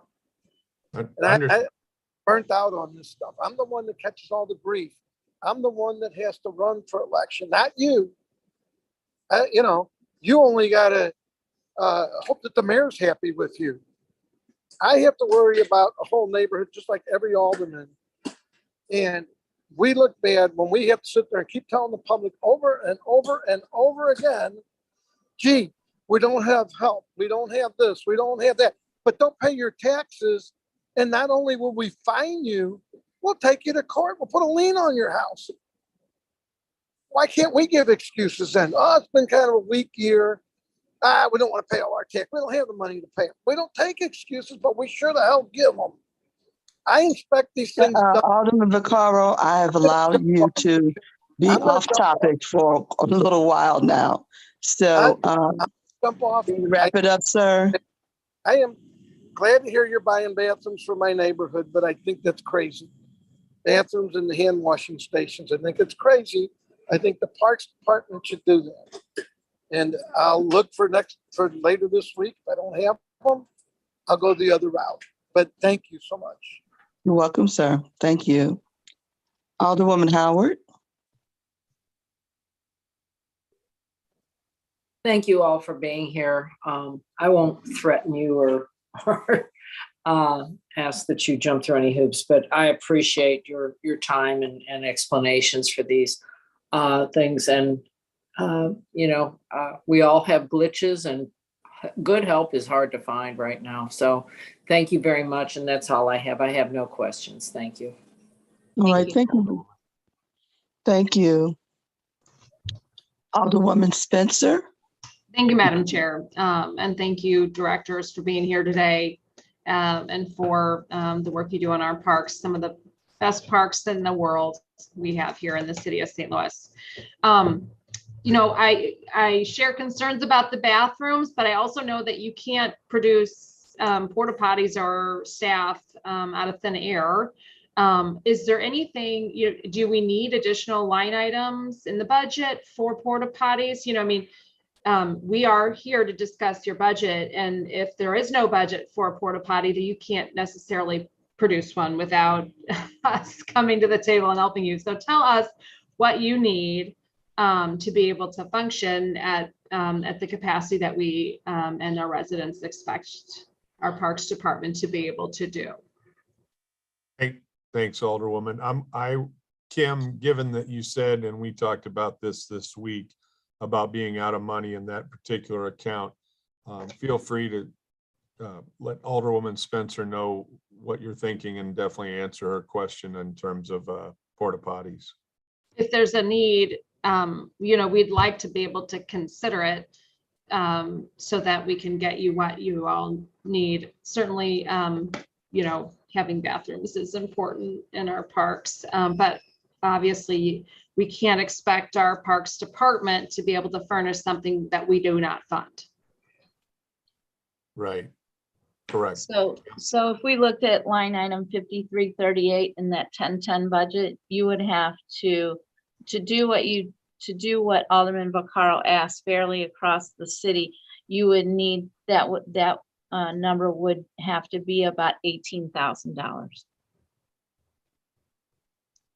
instead of $6,000.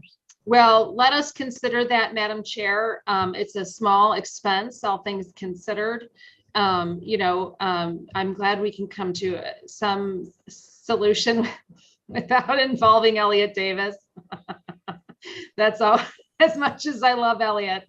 you don't need them to come down Well, here and solve that our really problem. wouldn't solve anything. It would be a nice conversation, and it would be a nice photo op and TV thing for an elected official, but it still wouldn't solve the problem. So I Well, do let's- appreciate your question. So let's consider that. Let's add that to our list, $12,000 additional funding to be able to accommodate that. I'd like to point out that I did receive an update on some of the parks issues from our Director of Operations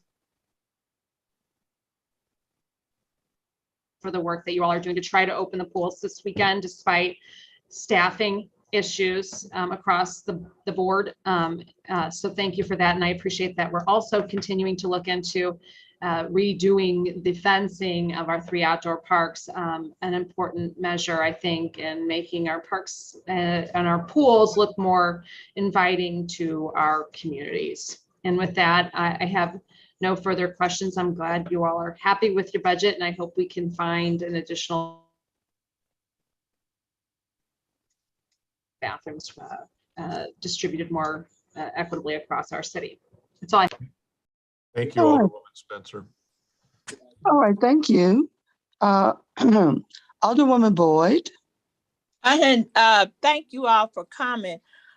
I pretty much, Madam Chair, I have Kim said I'm the hardest working parks chair she ever dealt with. So I pretty much have regular conversations with her. But I guess my question is, Alderwoman Spencer said $12,000 to help them with the porta potties. Is that for all the parks that don't have restrooms? Would that cost support that to carry that? And I'm assuming through the summer. That's not enough for all of the parks that don't have bathrooms. I think so. And so that's what I was trying to get clarity on. And so I guess, Kim, what you're saying is you need the 18,000 and that would cover, that would cover who?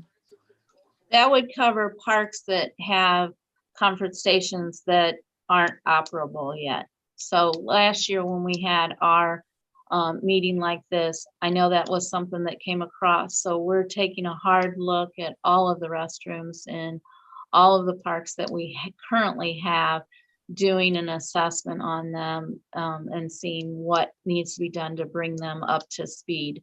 Some are easy fixes, some are not. Some is a conversation with the older people.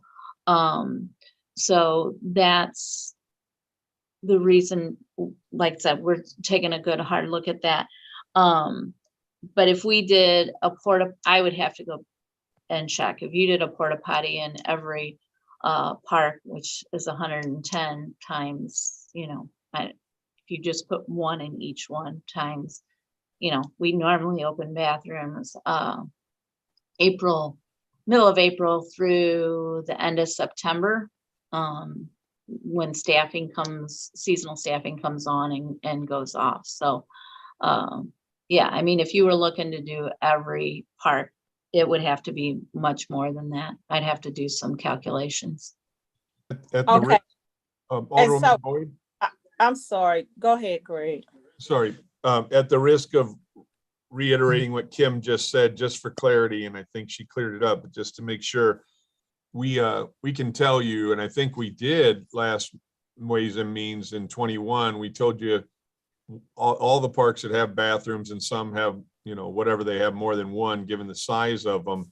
But Kim's referring to, we always try to make an accommodation if a bathroom has an issue with the bones of it, so to speak, or the facility itself, or if it's been vandalized or damaged and been deemed inoperable. We try to make an accommodation by putting a porta potty there as a stopgap, but not that we couldn't, but we have not entertained putting a porta potty in every park that does not have a comfort station.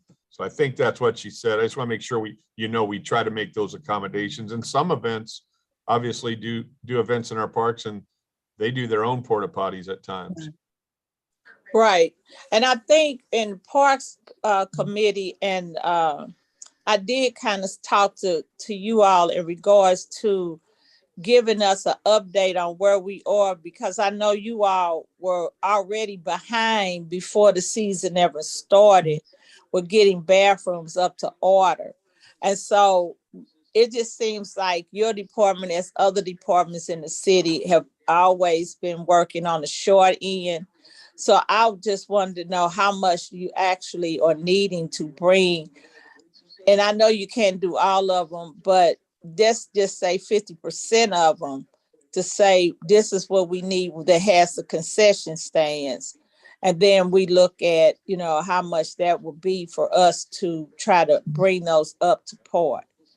We can get you that updated information, Alderwoman Boyd, and my suggestion would be that we go straight through Chairwoman Davis and she disseminates the information if that works.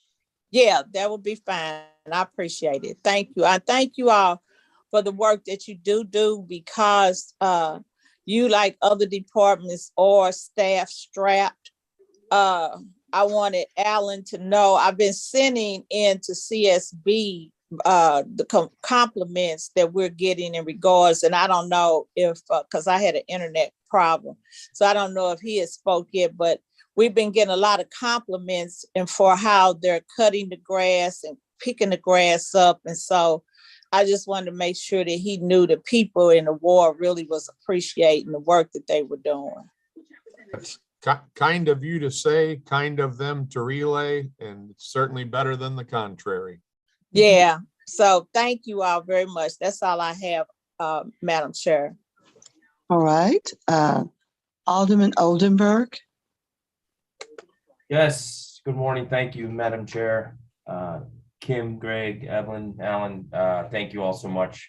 Enjoy always the professionalism that exudes from your departments and working with you. I appreciate that. I know often things, are challenging, but there's a heck of a lot of successes that we've done in partnership together in parks, and I appreciate you all. While we were talking about kind of the bathrooms, I wonder, and this is a question: is it a structural budget issue, or is it an operational capacity issue?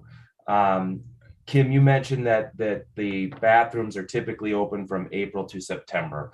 I just know for what is probably the most frustrating for park users is when we maybe get that nice day in March and the playgrounds are packed and the comfort stations are locked up tighter than a tick. Or even during the season when you have seasonal help, sometimes bathrooms don't get open till 11 or noon. Because I get it, there's a staff concern and you got 110 parks to get to. Not all of those have bathrooms, but opening facilities in each of those is just, you can only do them one at a time. Is it a structural or a budget issue? How can we alleviate that problem?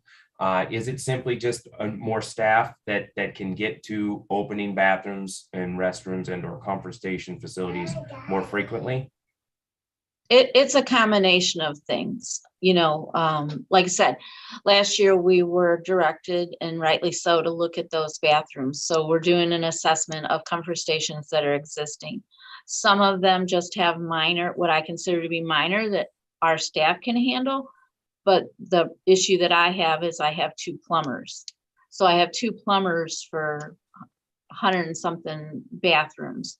So we do look to contract out some of the bigger stuff, and we are in the process of doing that. I have several that are being looked at by a structural engineer, designers. They're in various stages. Regular seasonal staffing is, they are the ones that go out, and you're right, there's a couple of bathroom guys or gals, and they go out and they open them and they clean them, and then they move on to the next one and open and clean that one. And then there's an evening, there's multiple. I don't want you to think there's just one doing 110 parks. They come back in the evening and start to lock them up. So you're right, they could be unlocked late in the morning, or they could be locked early in the evening. So we could look at if we had additional people that wanted to work those hours, I can certainly look into that. We're looking at all kinds of things to help thinking outside the box, doing things that, the whole thing, this is the way we've always done it. That's gone out the door in the last, the 5 years that I've been here, asking the question, why? And then, like I said, there'll be some, so I have money there to do it contractually, which is what I'm looking at now, is once the designers or the structural engineers give me their assessment, then to bid that work out and contract that work out. So we fix what we can in-house, but the bigger stuff, and unfortunately, and Alderwoman Boyd knows this firsthand, we finished a bathroom and concession stand area, and it was not even a month later, it was vandalized and things were stolen out of it. So we're starting from, not from scratch, but we, are waiting for sinks and urinals, and, we don't buy normal sinks and urinals. It's all the stainless steel stuff. So it's a problem for us right now. So I think we just got to keep plugging away at it. But I think more and more, some of this is going to have to be contracted out because, like I said, we only have 2 plumbers and they're doing pools, fountains, drinking fountains, bathrooms, all that kind of stuff. So, yeah. But specifically with right, just the opening of facilities, I mean, is that something that if there were more dollars in the budget, that there could be a staff hired to maybe look at opening those, sooner than typical park season, or more frequently, or during that kind of April to September timeframe? The problem that you have with doing them early when you have those nice days, because you can have beautiful days even in February. Sure. The problem is it's going to drop back down. So once you go through the process of winterizing them, draining all the pipes, the antifreeze and things like that to keep them from freezing, to open it up on a nice day, but you're going to have to turn around and de-winterize it because we're not out of the woods yet. We had most of our snow in late February and March this year. So, you just never know timing wise, but, yes, if we had more people, we could open them the beginning of April and keep them open into October or November. Okay. Yeah. The other thing is, I don't know, from a budget view too, maybe this is buying more trouble than we need, but it might be worth maybe trying a pilot program where I guess you still have to service them and clean them, right? But I was thinking around the locks situation where, you can sort of, now from any kind of smartphone or app, there are locks that are made that open and close, doors. So I don't know if that's something that maybe we could look at from a pilot perspective too, just to alleviate, somebody having to physically go there with a key and open up a facility. But I suppose, right, if a facility is open and it's completely trashed, what value does that add to a park patron? So I guess I'm, correcting myself in mid-thought here, but all right. Well, so some things to follow up on, I think, with that, and I appreciate that, Commissioner. That's all I have, Madam Chair. All right, sir. Alderwoman Middlebrook.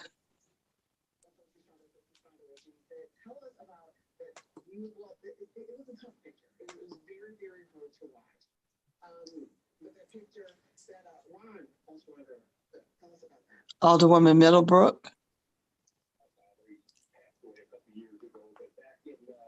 Oh, sorry, still. Alderwoman Evans. Thank you, Madam Chair. And I'd like to welcome all of the department heads that we have here for recreation, forestry, and parks. I have an ask. What can we do to brighten up a center? And I'm referring, I only have 2 parks. So I'm referring to Tandy Center. And from a budget view, what can be done to brighten it and make it more welcoming inside? And I know the structure is of the concrete type buildings, but when you walk in, it seems so drab and unwelcoming. And I would just like to know, what could we do to brighten that and make it a more welcoming place to attend? Alderwoman, thank you very much. I'm going to jump in real quickly and then hand it to Evelyn. I think an answer to your question is, you're the elected official there. We respect everything you do at your support of Tandy. So if you have recommendations of what you'd like to see, we'd love to hear them. The other thing is, Evelyn and I and Joaquina and some other folks, Kim Hagley was there. We toured 3 rec centers. It's always good to walk in, not just look at the gym, but walk in and out of every nook and cranny. And we were at Tandy last week for probably a good hour. And there, as you know, there are what I contend to be beautiful new floors in Tandy from a few years ago. We have a nice weight room to the left, and sure, it's a 50, 60, whatever year old building. So it could be lightened up, more refreshing look and more aesthetically pleasing to the folks that come in, adults and youth. The gym is in good shape, but it could use some improvements. But I think when you first walk in, first impressions, you know, I think Kim's folks did some painting there as well. But if you have ideas, I'm not putting this on you, Alderwoman Evans, but if you have ideas, we'd be happy to entertain them, or any ideas from your constituents. I think you're probably talking about right when you walk in, you have a option of going up the stairs to the gym or down either side to those rooms. And one's a multi-purpose room to the right that's heavily used. So Evelyn, I'll hand it to you, but we'll welcome anything to brighten it up, an old building. Okay, thank you. And thank you, Alderwoman Evans. Actually, what we've discussed, and we've not yet asked for funding for it, but we're in the initial stages. We'd like to see kind of interactive video, continual moving, I don't know the right word for them, but when you go places and it's like the lit up bulletin board and it's alive and you can press a button and it tells you something. And what we'd like is for those buttons to be historically accurate. For example, if you come in Tandy and you've got the big interactive screen, because we know a lot of our children may not go to the library or the history museum, but they could press a button that would say, well, you're standing in Tandy Center. The spot where you're standing in 1860 is where blah, blah, blah happened. Mm-hmm. If you go up the stairs and around the corner, in that particular spot is you can look and see the house where Arthur Ashe was born and so on, so that it would really brighten it up, to your point, as well as give children and adults a sense of time and space and importance that what was there in 1700? What was there in 1860? Mm-hmm. What was there in 1900? So we've discussed this. They have something similar to this at the Arch Grounds. And we also are interested in, and we've discussed more beautification, more lighting, and some brighter colors. As the director mentioned, Tandy's actually one of our better looking centers right now, but our goal was to get every center away from an F up to a D, to a C, to a B. Now we're going for the A. And that's where the lighting and the beautification, the interactive video would come in. Yeah, so I'm going to piggyback on that. So I think Evelyn hit the nail on the head. We have old lighting in there. It's the old fluorescent lighting. I would love to see all of the lighting in all the recreation centers to be switched over to the brighter LED lighting. We can't do a whole lot about the glazed tile block walls, you know, if we paint them when the paint doesn't stick well. So I think we have to deal, the other thing I hate is the city, I call it city tan and city brown. Everything we have, and even City Hall is painted city tan and city brown. So, you know, when you come in those front doors, and Evelyn and her staff do a wonderful job. I mean, I have to be honest here, our painters hate it because the colors are so bright and cheery and it takes 4 or 5 coats to put on. But if you go into, we were just in Wool Center, and the walls in there turned out fabulous. I mean, they're so bright. And so I think that's what we need to see more of. You know, the front doors are dark brown, the banisters are painted black. And I get it because you got a lot of hands going up and down those banisters. But man, if you just change the color of the doors in the place and those banisters, I think you could see, even without the lighting, 100% improvement. But there again, that takes contractor money. Evelyn's program money will not support improvements like that. We've had that conversation with the comptroller's office. So just painting a building does not constitute supporting a program. And with just having the $500,000 for the emergency fixes, we're really left with nothing to work with to make those improvements unless we have a really good year and have some leftover money to be able to do that. Our painters can do some of it, but when you're talking about doing it on a grand scale like that, they can paint a room, which they painted the computer room at Wool. We can do that, but when you take over a whole center and do that for, you know, a month, then we have other issues, you know, because the painters are doing graffiti and picnic tables and things like that. So it's dedicating staff like that becomes a little hard to do. But I think Evelyn's right, you know, coat of paint and lighting does worlds. Would the solicitation of ARPA funds aid in that, in that type of beautification? I'm not familiar with what all of the different qualifications are for use of the ARPA funds, but yeah, if some of those funds could be designated towards more improvements to the rec centers, that would be fabulous, because I'm trying to work on the outside, and we just pluck away a little bit of it at a time on the inside. So yes, if we had ARPA funds, we could do a whole world of good for the recreation centers. Right. And Alderwoman Evans, I think it's key to point out, but you probably already know, we've had a couple town hall meetings, one at O'Fallon Park and one in Dutchtown at a grade school. And that's the focus of those, hearing from folks of what are your needs across the city, north, south, east, and west? What do you want? So there's a survey that's out there, and that's part of the process of what's important to you. Okay, thank you. I appreciate that. And I was noticing Ms. Rice Peoples' head shaking in agreement that possibly those funds could be accessed. So I'll be talking to you, Ms. Rice Peoples, okay? Okay, thank you. Thank all of you for your comments and so forth. And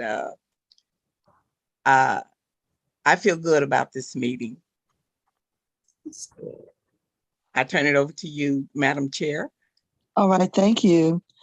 I don't have a lot of questions, but I did want to follow up on the conversation about Tandy Center, and actually speaking about all of our centers. The best way to come up with the ideas is to have the community have that discussion and have the community come up with a plan, and most especially those who participate in programming at those centers. And the reason I say that is I our Gamble Center over here, some youth wrote a grant and it was funded to do some upgrades for their center. And it's just amazing the different things that can happen when the community gets involved. And for Tandy Center, they have a huge plus because at Sumner High School, you have so many talented organizations, most especially in the arts, that would be great in participating in discussions for Tandy Center. So I'm excited. I'm wishing you all well. Thank you. Chairwoman, I really appreciate those comments, and your support of Gamble Center is never lost on us. Gamble, I may add, was one of our site visits last week as well. We walked the building inside and out, and of course, Mr. Norman Say Park adjacent to it. Yeah. We're interested in any ideas from the folks that either visit that rec center or would just like to get in touch with us. Okay, no problem. Well, our neighborhood organization, that's something on their agenda as well. So I'm excited about people wanting to be more a part of the solution instead of just complaining about the problem. And it's a great way to get the job done. Was there any alderperson listening that wanted to ask any questions? I think I saw Pamela Boyd's hand up, but I don't know if she still wants to. I was going to ask a question, and then I thought I didn't know if it could be used because I know we do get parks money, but I didn't think that could be used for the rec centers. And that's what I was asking because I know Alderwoman Davis has said that she used some of her dollars for the porta potties, and so I was just thinking. Oh no, I don't use ma'am. I don't use that. That's personal money that I use. That's what I'm saying. I thought after I was like, well, no, that was her personal money, and I was just trying to figure out a way to assist them because I do know the dollars they get is only for programming. It's not for any decorating, remodeling, any of that. So that's what I was going to ask. And you know how you get ready to ask and then your mind say, this is the answer. So I already figured the answer out. So that's why I left it alone. So Okay. So I don't see anyone else. I don't see any hands up. So I guess. Okay. Would you like me to move? I don't want to interject on, I'm sorry, Alderwoman. Would you like me to move on to recreation? I think we hit on quite a bit, but I can at least touch 2 minutes or less. We can, please go right ahead. Thank you, Chairwoman. So recreation, the budget typically remains fairly static. Sometimes there's changes. It's at about just under $1.6 million, which is pretty typical. We do summer camp, as you know, with internal staff, and those folks are also some seasonal. Recreation has a lot of seasonal folks, but we also have rec programming where we've been afforded the opportunity to contract with outside agencies about 3 years ago. You know, we did an RFP process. Evelyn can correct me on when the current RFP process, which goes out to any interested party in contracting with us in terms of rec programming from a private provider in our center or in an adjacent park to the center. And we're doing some exciting things. I won't get into ARPA because we're here to talk about a 10-10 budget for the most part, but we had an exciting youth basketball league. I was fortunate to be able to attend a couple championship games at 12th and Park. We did them at our centers, and it was exciting. So we're always looking for ways to engage our youth. And we're working on an adult basketball league as we speak with a contract with the provider who was selected. So that's kind of the gist of what I wanted to talk about with recreation. I think we're more interested in any questions we may have. All right. So was there anything else from the director? for the recreation centers? No, again, the interweaving and collaboration and cooperation that we're having with aldermen and alderwomen and community groups and development groups, the parks staff, forestry helps us out whenever we clean up. The cooperation is extraordinary, and the children and their families are benefiting. And we're one of the lucky divisions. We get to see the good that we're doing, and we're doing good. Okay. Well, I just want to give a shout out very quickly. Recreation, when we talk about mental health and quality of life, when you can have recreational outlets, and it's not just for youth, it's for anybody, any adult as well, it makes a difference. And I appreciate the variety that you have offered through this new process, the way you're doing it now. And you allow the communities to give their wish list. And that helps too, because that means more participation. So we're very excited about it. And I have to give a special shout out because when I found this jewel that the Recreation Department had with New Dimensions soccer program, it has changed my life. And I have interjected it into my whole ward. And just to let you know, Evelyn, they're going to be doing demonstrations over at Tiffany Park and using that nice, and Kim using that nice basketball court because the surface is conducive to play soccer on. So. Good. I have to add a comment. I'd be remiss if I didn't. Within the last year, I stopped by a Cardinal Ritter on a Saturday morning, and I was with the Wesley House, the Police Athletic League, and New Dimensions leadership. And the only thing else I'll say about that soccer training and skills training, I walked up, I was going to my car, and two gentlemen stopped me and said, "Are you with PAL?" I said, "Yes, I'm also with Parks." They said, our kids have never really played with a soccer ball in terms of proficiency and skills and training. And thanks for that. Of course, I deferred the thanks to others, to New Dimensions. And he said, "Thanks for also making it fun for the parents." And I said, "Well, what do you mean?" He said, "Our kids are out there smiling, having fun, but we're all having fun too." And I thought, I just never really heard that. It's usually thanks for providing this for our kids, but that was refreshing and certainly rewarding and enlightening. So New Dimension, they're a terrific partner.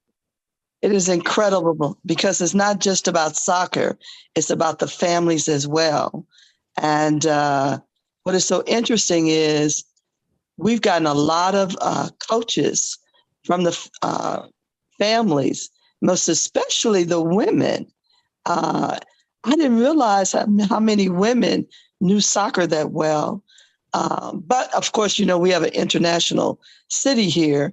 So we have so many different nationalities that really play soccer, and they brought their expertise to it. And it's just so enlightening. And our children are learning different languages by interacting with each other, because it's like a little international summit out there when they're playing. So it's wonderful. It's wonderful. But I needed to just say that to you because however they got there and the way they're being supported through your department and through city funds is going to do wonders for this city. It really, really is. And giving children more opportunities for scholarships and everything. So I'm just excited. And that's my comments. Thank you. Greg, you wanted to go on to your next department? Sure. Thank you, Chairwoman.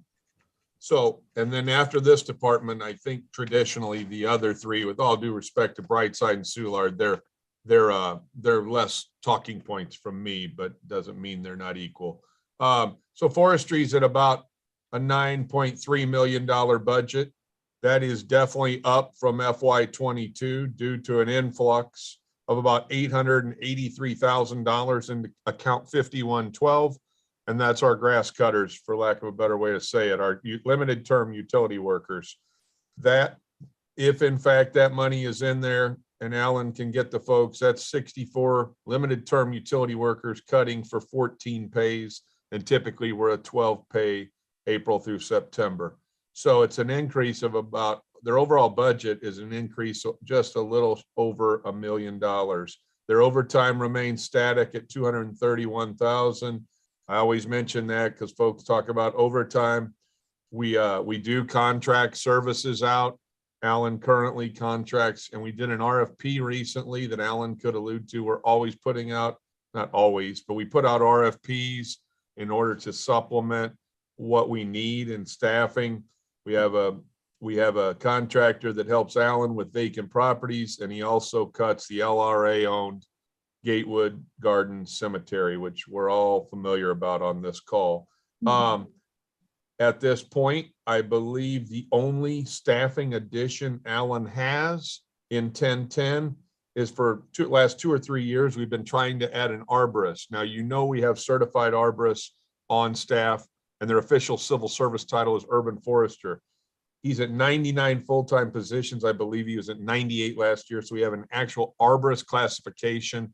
And that is someone who finally, it's a position that has supervisory capability and authority where urban foresters didn't. So we didn't want to get in trouble with urban foresters trying to supervise when they're not recognized as such.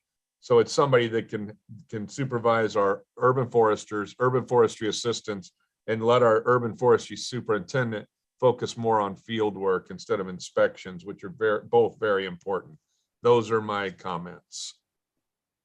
All right, thank you.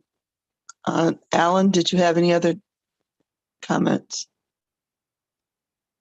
No, not at this time. Thank you. Okay, so I will go through the committee.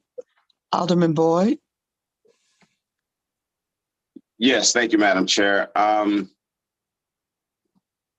Maybe I missed it, but Alan, can you talk a little bit about the funding for grass cutting, and if we're where are we with contracting out to kind of support forestry due to the lack of workers? Alderman, we have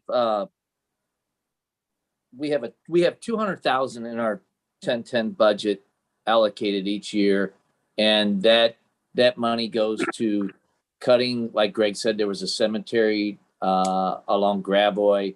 We do easements. We switched that contractor to do easements this year. And then easements like along the interstates and different areas throughout the city. A good one up kind of like along 70s, like along Bircher up there. And then this contractor also is going to be cutting vacant buildings with us as we move throughout the city. And they're out there right now cutting. And then, like Greg mentioned, we were increased $800,000, almost $900,000 to our per performance employees, so we can hire more employees to cut vacant buildings and vacant lots. Correct. And Alderman, I want to make sure it's clear that increase is substantial. But if we're moving along after July 1st and we have challenges with staffing, that money can be transferred to contractual services to do whatever we can with our own staff or contractual services to get the job done. Okay, I heard the comment about Alderman Boyd residents giving accolades, which I always, want to share accolades when I can. So it's always good to hear that. Of course, our grass is high right now. I did talk to Vicky, and she told me that you guys, instead of just doing a ward by ward, you kind of put wards in districts to kind of sweep it that way, just so the public would know. I think that's a pretty good strategy. Talk us through how that's working and what it looks like exactly. Great So question, Alan, go for it. Sorry. So the districts are, the reason we kind of divvy that up into districts, we work closely with the IT department. And instead of some wards would be, there wouldn't be a whole lot of vacant buildings, and then other wards would just be, we'd be in that ward for like a month. We kind of divvied it up in these districts so that they each would roughly have about the same number of vacancies in there, so we can kind of predict how we can move throughout the city with a little more ease. And that way, I know some aldermen kind of were concerned about cutting with certain neighborhoods. And so these districts were drawn by major intersections or major roadways, so that we would kind of hit a neighborhood versus a ward. But the main reason was we just wanted to be able to kind of have some predictability of how, when we're moving in and out of these districts, and hopefully give a better representation on our rotation sheet. Okay, which I definitely support. I think that's a really good strategy. Is there a way that we can predict or tell our constituents, well, they'll be here around such and such a week? Because when you did it by wards, you kind of gave this little grid and you can kind of see what ward's coming next and kind of judge, close to it. It was always never 100% because you end up being in one ward a lot longer than you anticipate. But I'm getting a lot of calls, and I just want to assure them that, hey, they're coming, just hold on. Because I know I was one of them who said, don't start me first. Because last year, 22nd Ward, I think, was first, and it really didn't need cutting, and so we got this nice fresh cut, but then we were looking kind of ugly toward the end of the season. So we did. Can I jump in here? Yeah, go ahead, Greg. Certainly an astute observation, Alderman Boyd. I've had conversation with aldermen for years where they go, I want to go first, I want to go last. And I said, well, somebody's got to go first and somebody's got to go last. And you're right. Sometimes the April cuts are questionable, where we're saying, can we really bill for these because the grass isn't high? And so my comment here is, Alan brought this new strategy to me. I can't speak for other city agencies, but I'd say Forestry's a pretty open book on how you're looking. You have a magnifying glass, so to speak, on our operations a lot of times. Yeah. And so he's just trying a different strategy. And I told him, if it's not working, because we meet weekly, then we talk weekly and see what's going right and what's going wrong. But Alan, go ahead. Sorry to jump in on that. No, that's quite right, Greg.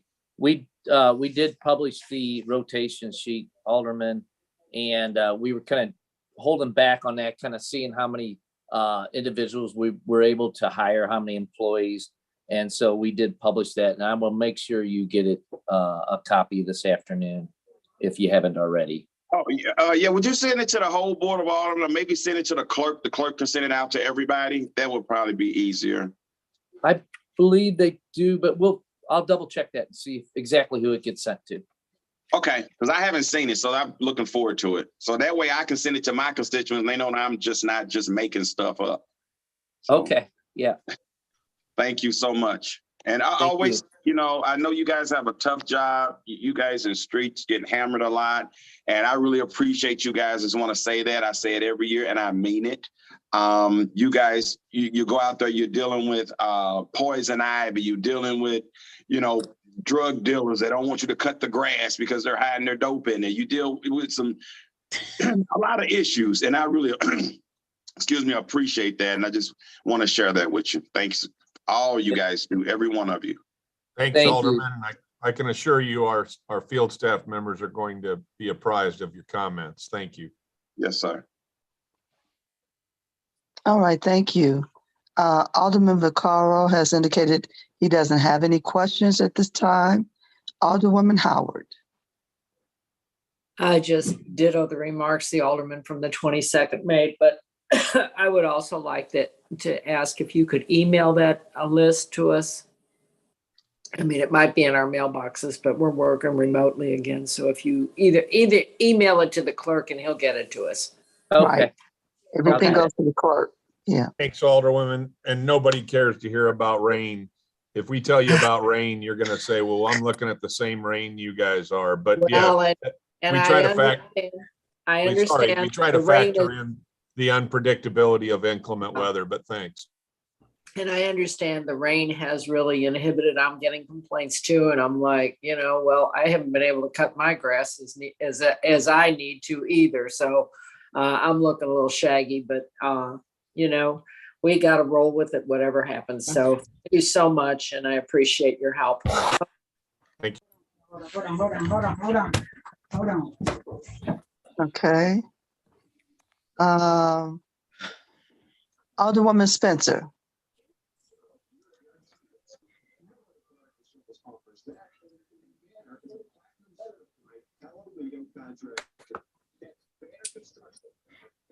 Alderwoman Spencer.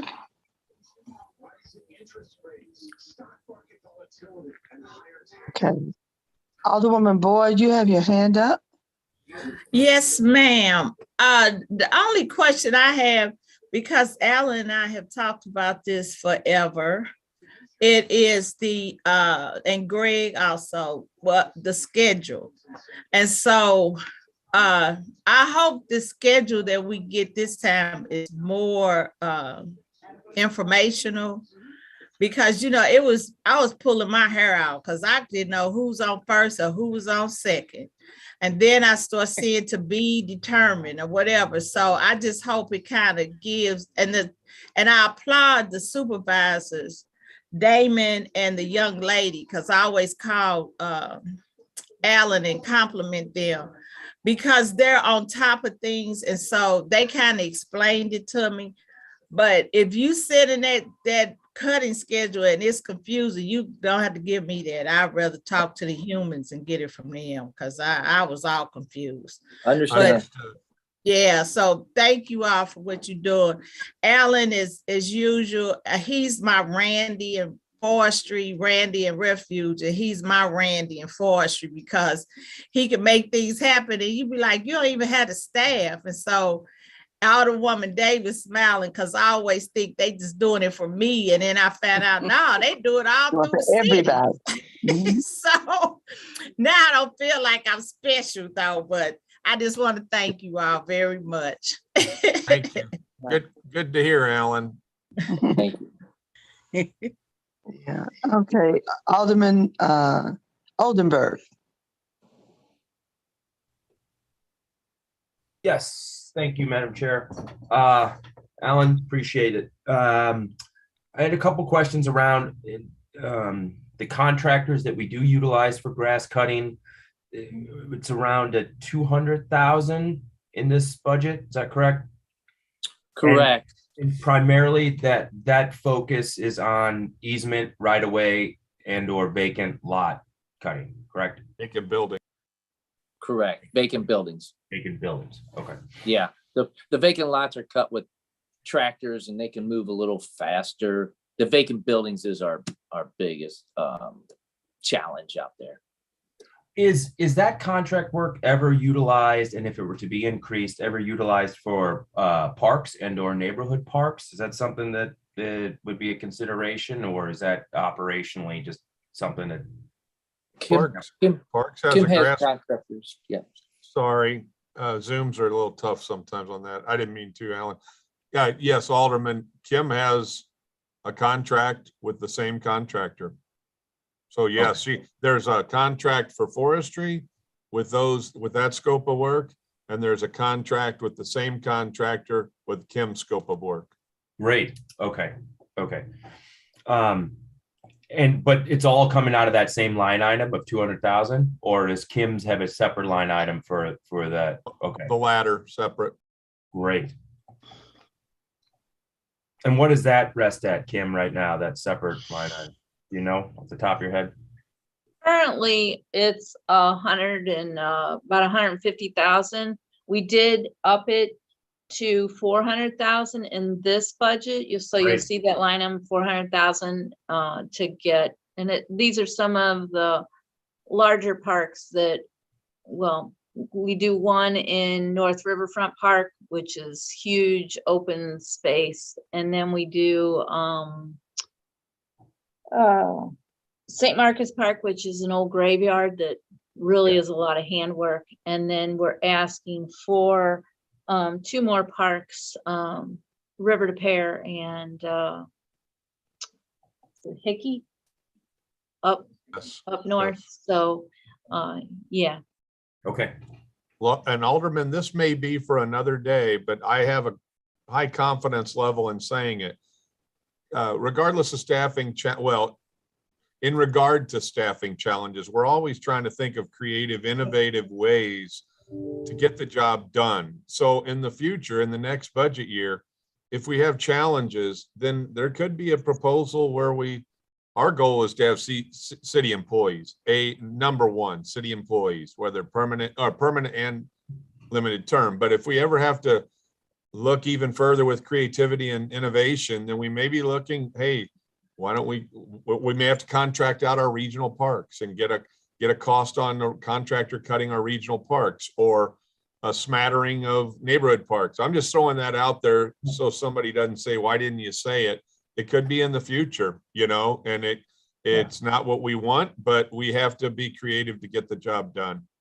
No, and I appreciate you saying that. It's kind of where my thought process was going to, that we could increase that contract line item, then maybe there's more efficiencies that can be brought. But in the spirit of having good, healthy, and happy employees too, I mean, that's a balance we have to always consider. So I appreciate you saying that. That's all I have, Madam Chair. Thank you guys again. All right. You. Alderwoman Middlebrook.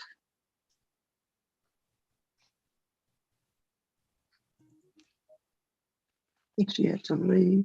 Alderwoman Evans. Yes. In the line of contracting, I know Fourth Ward. I know you guys hate to hear Fourth Ward because we have a lot of vacant buildings and vacant lots to be cut. And I see where one of my vacant lots was recently cut, but the grass is cut high. And I understand that when they cut it, they may cut the lot, but they don't cut the tree lawn, the curb side or whatever. I'm sorry, say that again, Greg. It's kind of interchangeable words, but between the sidewalk and the curb, Alderwoman, it's referred to by some as the tree lawn area, others as the parkway. Right. They'll cut the lot, but they won't cut the tree, whatever you said. Okay. Lawn, like tree lawn, the tree lawn area. And they say, well, that's coming later. Why can't they cut them both at the same time so it'll look like it's the area has been cut?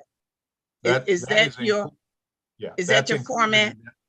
Yes, that's included in Alan's new strategy, specifically broached with me, and he can address that. And that's why I say, instead of a half product, more of a complete product, and he'll address that. But we're watching this weekly, literally. But go ahead, Alan, because that's exactly what you broached. That was a big complaint we had with our vacant lots last year was, we'd send those tractors through, but we needed like a little zero turn, or the weed eater crew to follow up with them, make sure they get around stop signs, fire hydrants, and stuff like that.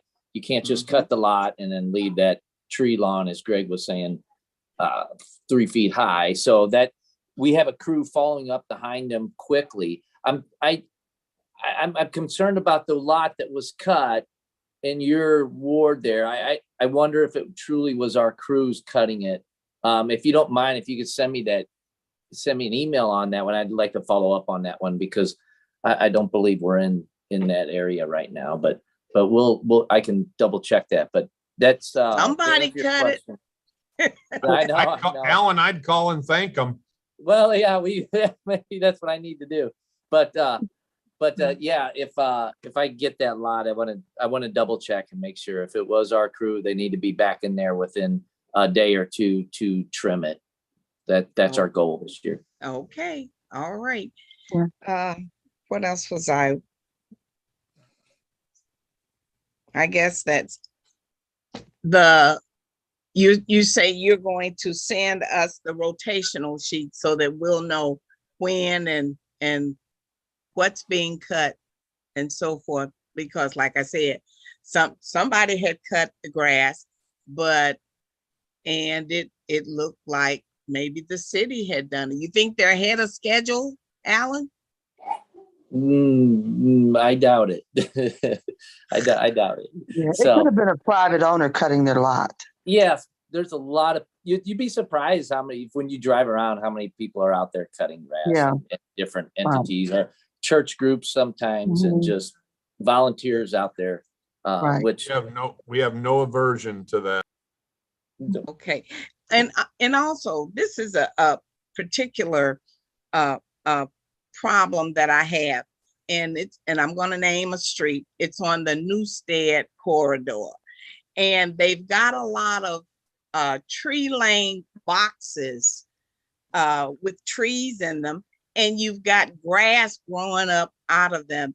Now, is that your area to cut that as well, or the answer that to that falls on that property owner. So if it's in front of a business or home, that's their responsibility to maintain that grass. Now we will come in and we'll send them a violation letter and then cut that, but that should be the business or the owner of the whoever owns that property right in front of that area. Okay, so but you do understand what I'm saying. It's like a tree that's there. Yep. And it's a square cut out around it. Correct. And the grass is growing out of there. So it's up to the owners to take care of that and trim that. They're supposed to maintain that area. Yes. And if they're vacant buildings? Same. Same, unless it's LRA, of course, but yeah, the property owner, it's safe to say, Alderwoman, the property owner's property responsibility is essentially. You're breaking up. Okay, can you hear me now? It's distorted. Okay, I don't know what's going on, but yeah, between the midpoint of the street through their property lines and the midpoint of the alley is the responsibility of the property owner. Okay. There on Newstead, the developments from the past that have not been built yet, a lot of times the allocation for the trees to be planted is done before the development is actually done. And so that property is probably privately owned. Okay. All right. I'll drive up there. I know where you're talking, and we've had problems with that before. So we'll take a look, and if the violation letters haven't been sent, we'll send them. And if they have been sent, then we'll go cut it, and maybe we can throw down some mulch or something. I know where you're talking, right on Newstead there. Yeah, between St. Louis Avenue and Natural Bridge. Yeah, Natural Bridge, and yep. I sort of, but yeah, appreciate you asking that question. Can you hear me now better? No. I'm gonna fly over to Kim's office. I'll be on in 2 minutes, 1 minute. Okay.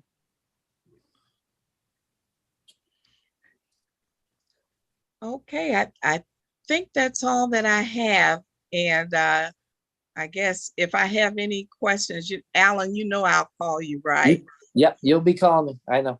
We'll take care of it. Thank you. Thank you. Thank you for the service that you provide. So thank you. Appreciate it. Okay, thank you. I don't really have any questions, and I'm going to wait until Greg is situated before I give my comment. I'm back. You're back? Okay. So I just had a couple of comments, and I'm just going to leave them with you.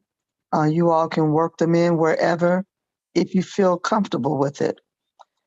One of the things that I think needs to happen for this overall department is more public engagement with education. The average citizen really doesn't understand their responsibilities as homeowners, nor businesses.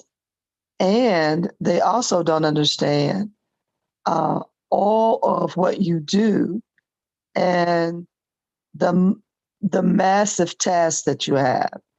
And so providing that information to the community, I think, is critical. I know that for me, it took me a moment to grasp all of it and have an understanding. And so the first thing I do if I see a property that has violation, I look up the address to see who owns it. But a lot of people don't know that you don't just cut everybody's grass just because. Some of it is owned by the city, some of it is owned by private owners, some of it is in preparation for development. It's just so many things. But you all don't give yourselves enough credit, and the public doesn't know all that you do, and most especially, as far as I'm concerned, how well you do. So sharing more, I think, would be good. We've got STL TV. We have our local papers that will, you can always send an editorial or something just to talk about something, or just do an article that explains something to the public, and most especially dealing with the trees. Alan, I tell you, the craziness of the questions that we get sometimes about the ash trees needing to be removed. I don't think we explain that well enough. But people need to get prepared. Our city is old. The trees are old. We didn't always have money to maintain them properly. More trees are going to have to be removed because they're destroying sidewalks and all of that. So that's my only thing, is to get you some good PR out there. That's it. Well, how coincidental, Chairwoman, because we noticed after we had submitted our budget request and we went back and forth with the budget division, there is a public information officer position in our budget. And I don't know when it came in, but it's in there for $23,907. And so that would be perfect for that individual. I noticed that just recently. Wait a minute. You said the salary is $23,000. Well, that's what part-time, I guess, for maybe seasonal. I don't know. Saying, you couldn't hire nobody for that. Barely can hire part-time for them. Okay. Right, which would be ideal whenever they were here. But yeah, I just want to let you know there is a PIO2 in there, unprecedented. Yeah. Wow, that is something. I wanted to get a lot of support for you for that. So I'm glad to hear that you have something in place. That's better than nothing. And my only other comment is, have you really reached out to our colleges and our high schools to look for lifeguards? Without question, pretty much it runs the gamut, and we're doing that every day, and I'm not embellishing. I mean, we're talking to high schools, STL youth, job fairs. We just had a job fair at the Friendly Temple this past Saturday. We do a lot of our own job fairs proactively. Slate. Yes, Chairwoman, we're doing. We sent out 75 letters. Kim just said, we just sent 75 letters out previously to the local schools, which I believe they are just wrapping up their school year now. We go to bed at night thinking about these issues, as I'm sure everybody else on the call does with their jobs. But yes, it's we're doing everything we can communication wise. Okay. International Institute, we're now trying to make connections with them. It's not that they've been non-responsive, but that's another group and agency we need to be working with. Okay. Well, sounds like you got it covered. Did you have anything else you need to wrap up with, Greg? Yes, Chairwoman, just briefly. Soulard Market, it's 310,000. It's 30,000 more than the prior year. That's just to add some money to per performance to make sure we don't ever have to tell our per performance Soulard Market manager that he has to leave payroll for a couple months. That's great. I consider that a pittance for what we need to do at Soulard. The director's office, we did make a change. Kathy Sullivan, who you're all probably familiar with, retired again, if you will. She was just part-time, and the budget division, per my request, put in, and she was an executive assistant 2.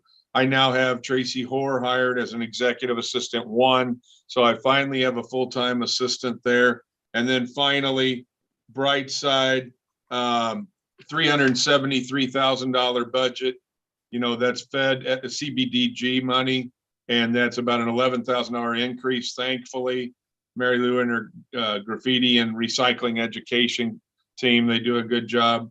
And that is it for me.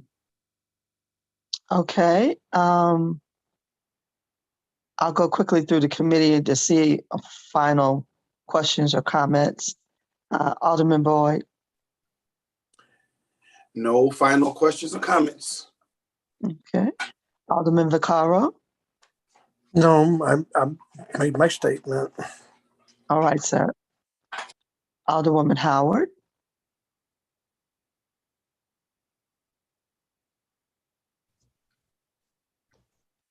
Alderwoman Howard.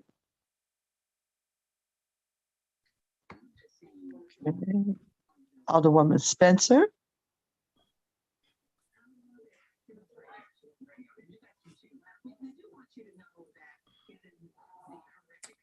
Alderwoman Boyd. No questions. Alderman Oldenburg. No questions. Thank you. Okay. Alderwoman Middlebrook. Alderwoman Evans. No questions. Okay. So, Greg, I want to thank you and your team for being present today. We always have some challenges that are before us, but I do feel comfortable that you all are addressing them as best you can based on where we are today.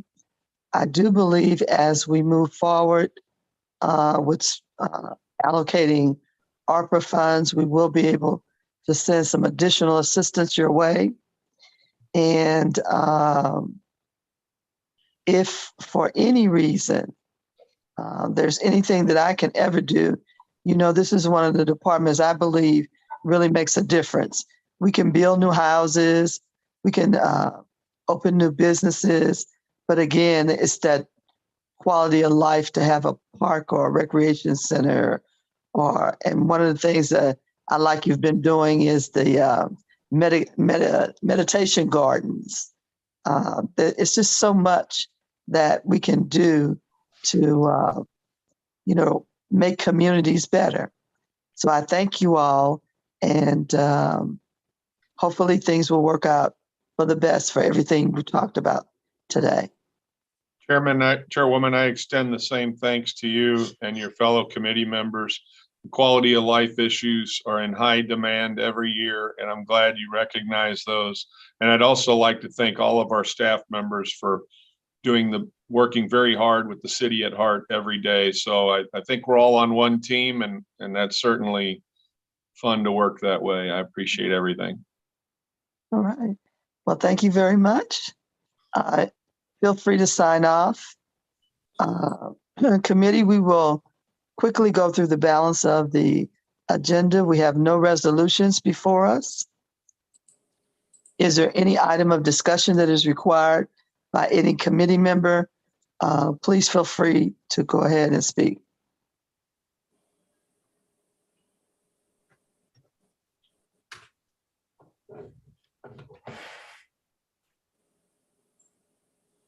Hearing none. All the persons were present today. So no one has to be excused. And I just want to say thank you. This was a very, very, very good committee hearing today. And I want to thank all of you for your comments and concerns. And our meeting is now adjourned. Thank you. Thank you, STL and Madam Clerk. Thank you, Madam Chair. Thank you. Thank you, Madam Chair. Have a good day, everyone. Arrivederci. Bye. Bye. Bye-bye.